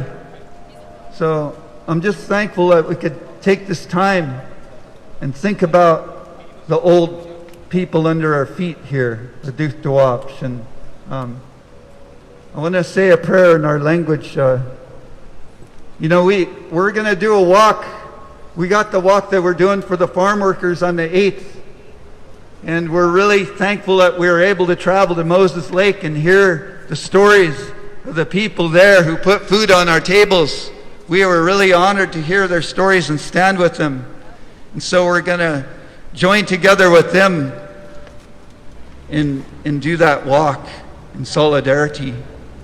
We have another walk coming up, and it's for Selassie. Any of you guys breathe air? Any of you guys drink water? Any of you guys eat any food from the Selassie? Well, that's what we've always done here, so things haven't changed all that much, hey? So we're going to do a walk for the Selassie on August 30th. We're going to start up there on the glaciers, and we're going to collect that water. We're going to go in ceremony on the mountain, and we're going to reenact the sacred promises that we made in a peacemaking game named Slahal, a game that ended all war in the time of the animal people. When the world had fallen to bone and ash, it burned. And we're going to reenact those times, and we're going to bring those sacred promises forward, and we're going to teach them to everybody as we walk from the glaciers on Rainier, along the Nisqually River, all the way to the Salish Sea on August 30th. And there's other things that we're going to do that we will be sharing with you as we get to the end of that walk. But right now I can't share them with you. So we'll let you know. But we need your support. And Jay Inslee, do you guys hear that he started a task force, right? For police brutality, right? Do you think that will solve everything? Do you think if we just left it to these governors, these politicians, that they would solve it on their own, even with a little bit of input from a task force? I don't think so either. So I believe that we need bold and direct action to get these things that we heard so eloquently spoken today. And I'm so thankful that those voices were so strong and wise and beautiful. So I'm going to close with this prayer. And you could hold our hands up to the Creator if you like. That's our way of giving thanks. When we raise our hands, that's gratitude. You can speak our language and you don't even have to say a word. Though we have complete languages here, we can express anything that we like in our language. But we also have sign language that's very, very ancient. We hold our hands up to the Creator and we give thanks for this day. We give thanks for the air that we breathe and the water and the food and the community that we have here and the love that we share with each other and the spirit that we have shared on this day. So I'll share in the language. Haiska, Hachachels, Omasi, Siem, Sitzelt Siem. Late Nansanasti, we are Satiatang. Ne Oxen Hachachiakwan, Shei, the Black Lives Matter, neither Shei, the Indigenous Lives Matter, or Siem. Ne Oxen Hachachiakwan, the Salisat, Ait Quilna Aithla Ida, Quilanitum Aithla, or Siem. Haiska. Humquam the Sali, the Sleet Kathi, the Salt Seat, the Ossium. Genuite Quenchqueliquence. Aithla, Yileatula, Yimoksain, Haiska. Slachun the Seathlin, Aithla, Yimoksain, Slachun the Qua, Aithla, Yimoksain, Slachun the Cecilis, Aithla, Yimoksain. Haiska, Mamasi Hai. Haiskadai, Squachela Tia Enop, Hachachels, Itzitsat Siem, Idokuiba, Daha Dukshu, Dokuiba, Daha Dukshu, Dokuiba, Daha Dukshu, Dokuiba, Daha Dukshu, Dokuiba. Little Masi Ska. Thank you for joining me in that prayer.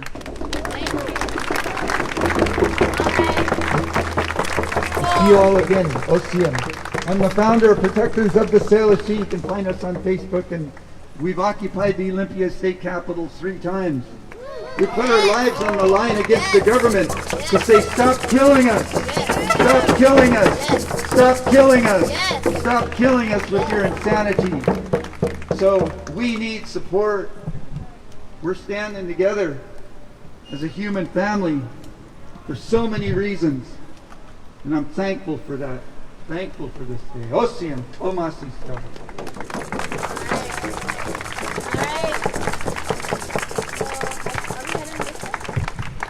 Can we go down this one or no? So you guys, we're finna head out.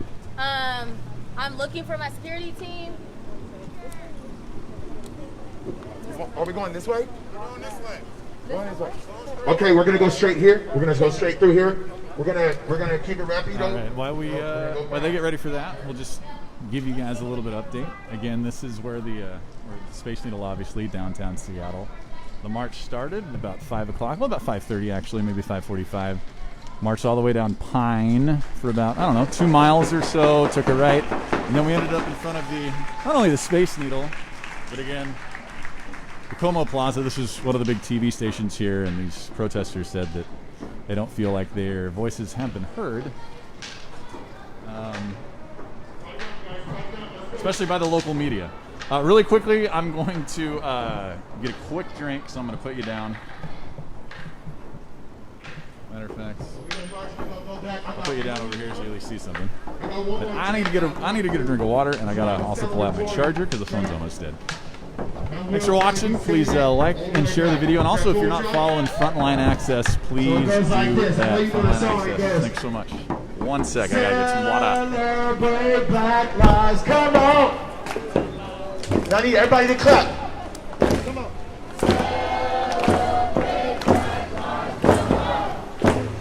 Come on. Let's go. Celebrate Black Lives, come on. Come on. Yeah. Celebrate Black Lives, come on. Yeah. Celebrate Black Lives, come on. Yeah. Celebrate Black Lives, come on. Yeah. 'Cause whose lives matter? Black lives matter. Whose lives matter? Black lives matter. Whose lives matter? Black lives matter. Whose lives matter? Black lives matter. Yeah. Celebrate Black Lives, come on. Clap your hands, let's go, come on! Yeah! Celebrate Black Lives!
it cool?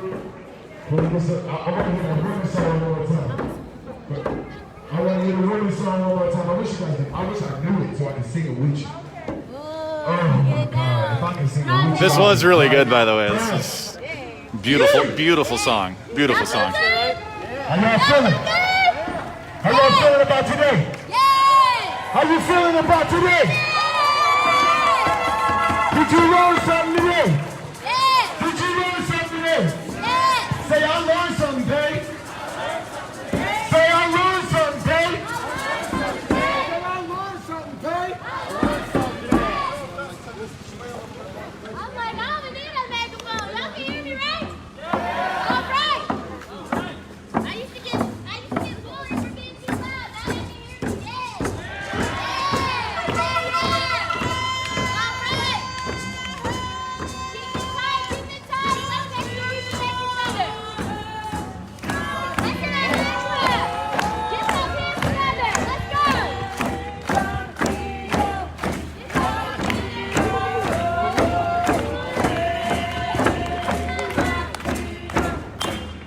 Let's go. Put them hands together.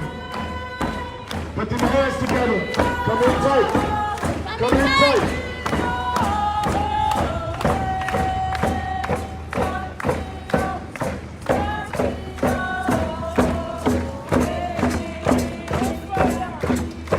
We can go slow. We got time.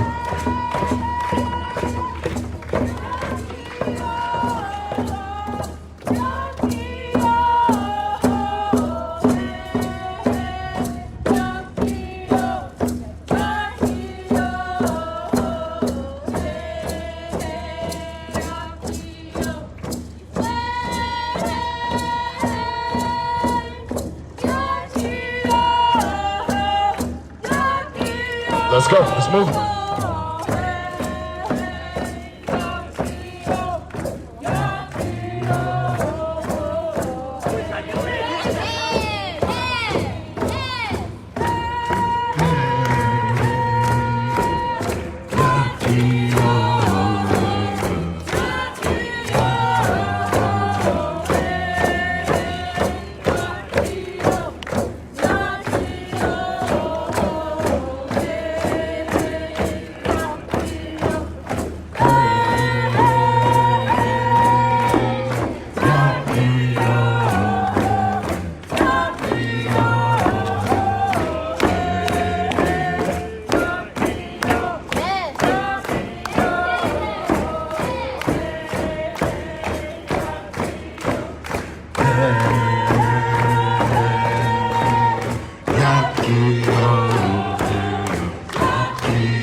Good stuff, everybody. Come on.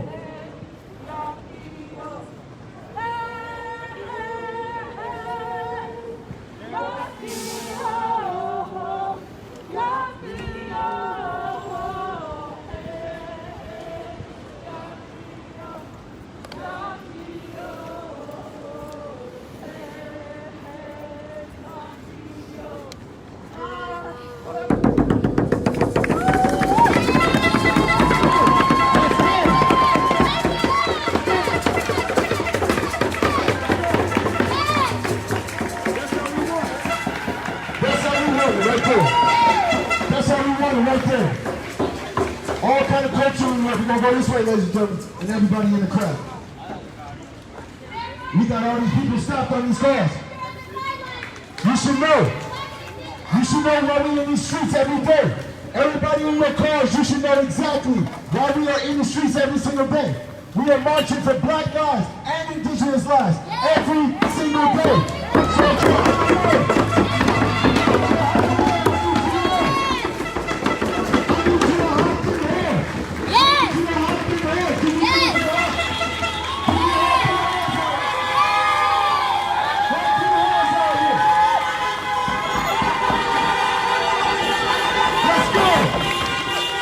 Let's get hands out here.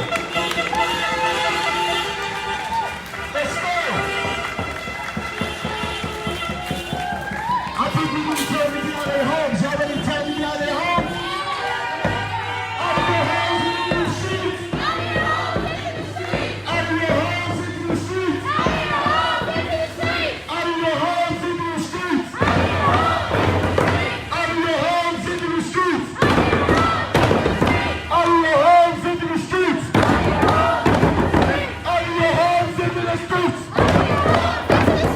Out of your homes and into the streets.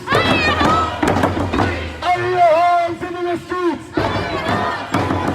Who's always ready? Who's always ready? Who's always ready? Who's always ready? Out of your homes and into the streets. Out of your homes into the streets. Out of your homes and into the streets. Out of your homes and into the streets. Who's always ready? Who's always ready? Who was the joy? Who was the joy? Out of your homes and into the streets. Out of your homes and into the streets.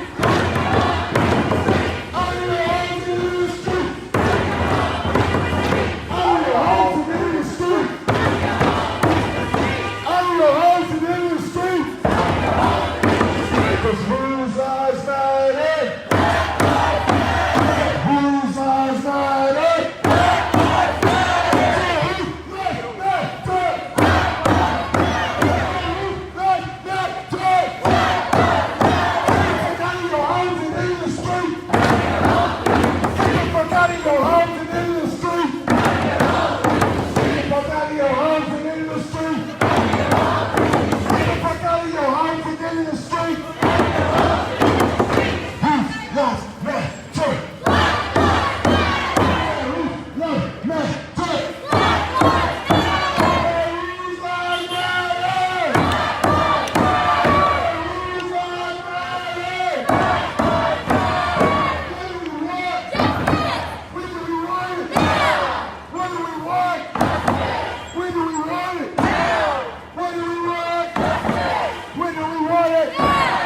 What do we want? When do we want it? Now! Say who's on matter? Say who's on matter? Say who's like that talk? Say who's like that talk? Out of your homes and into the streets. Out of your homes and into the streets. Out of your homes and into the streets. Out of your homes and into the streets. Out of your homes and into the streets. Out of your homes and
over and zip that up? I only have one hand.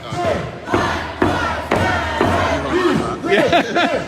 That's good. Thank you so much. All right, let's keep chanting. We do have some officers and SPDs on the side.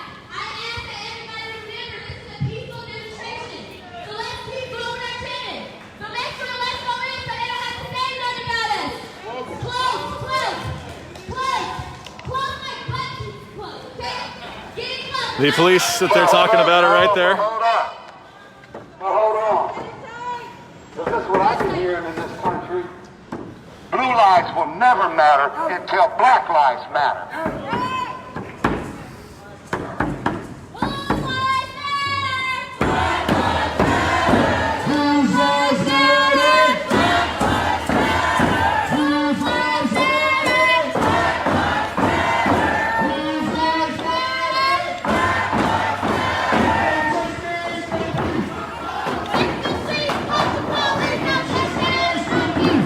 If you're wondering where we are, there's nobody in those police cars, by the way. But we just went from the Space Needle. You might be able to see it in the background there. We're marching back towards Capitol Hill. And this crowd has definitely grown as we pass through downtown a little bit, for sure.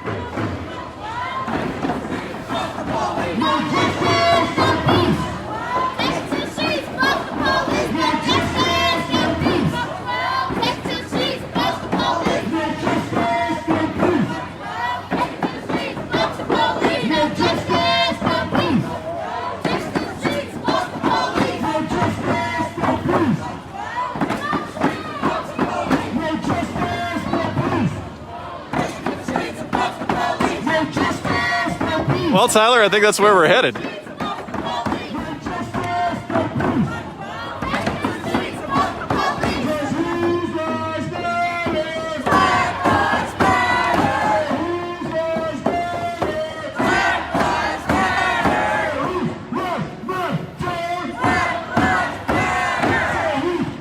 I actually have a light, guys. I tried to dig it out, but I couldn't do it on the move here, and I didn't want to stop.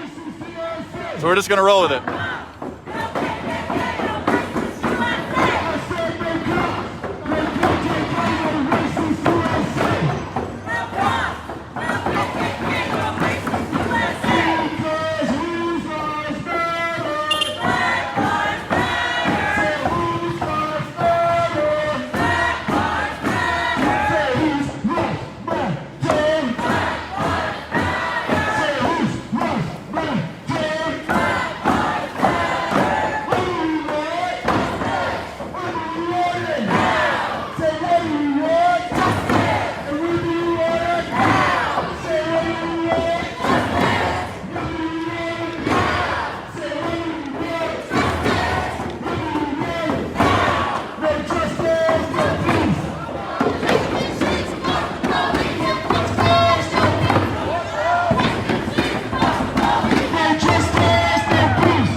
So we're going up Fifth Avenue towards Cap Hill.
no KKK, no racist USA. No cops, no KKK, no racist USA. I said no cops, no KKK, no racist USA. No cops, no KKK, no racist USA. No cops, no KKK, no racist USA. I said no cops, no KKK, no racist USA. No cops, no KKK, no racist USA. Because whose lives matter? Black lives I matter. said whose lives matter? Black lives matter. Oh, this is in Seattle, Stephanie. We're downtown Seattle right now, headed to Capitol Hill. We just left the Space Needle.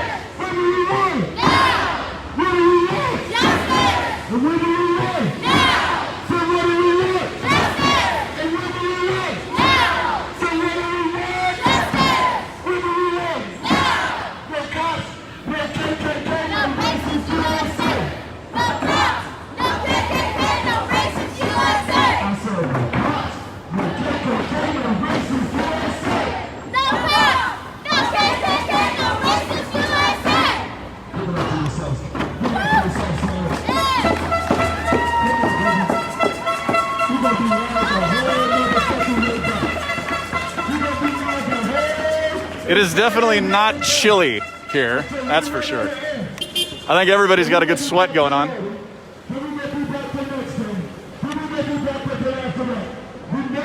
Including me, and by the way, my high school basketball coach, Tom Johnson, would be proud. Because I have done more back pedals here than I probably did in 4 years of varsity, or 3 years of varsity basketball.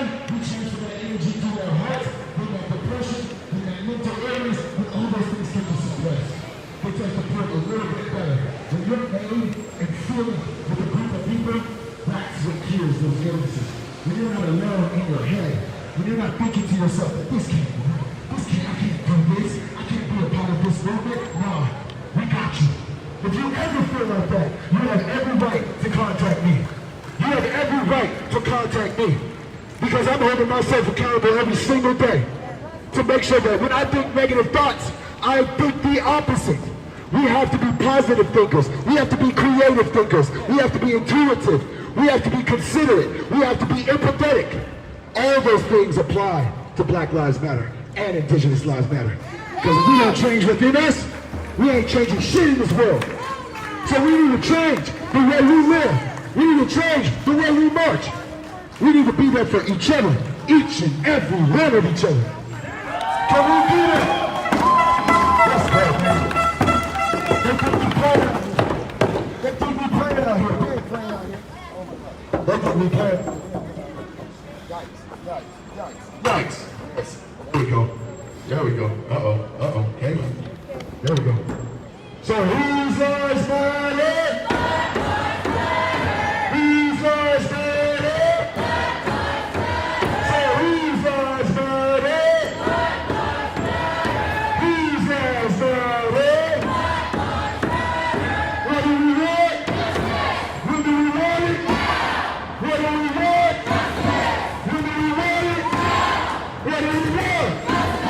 When do we want it? What do we want? When do we want it? Come on, give it up for yourself, Seattle.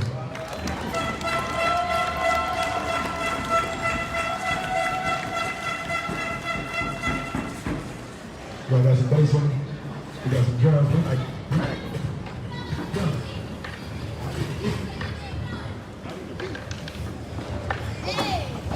This is Payday leading the march right now. Originally from California, he says. Lived here, I'm not sure how long, but he says quite a while. And he was also one of the leaders up at the Chaz Chop area, or at least very involved in that. Well, leader may be a strong word, but he was definitely very involved. This is what he told the crowd.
Spam those hearts and shares, y'all. This is their story here.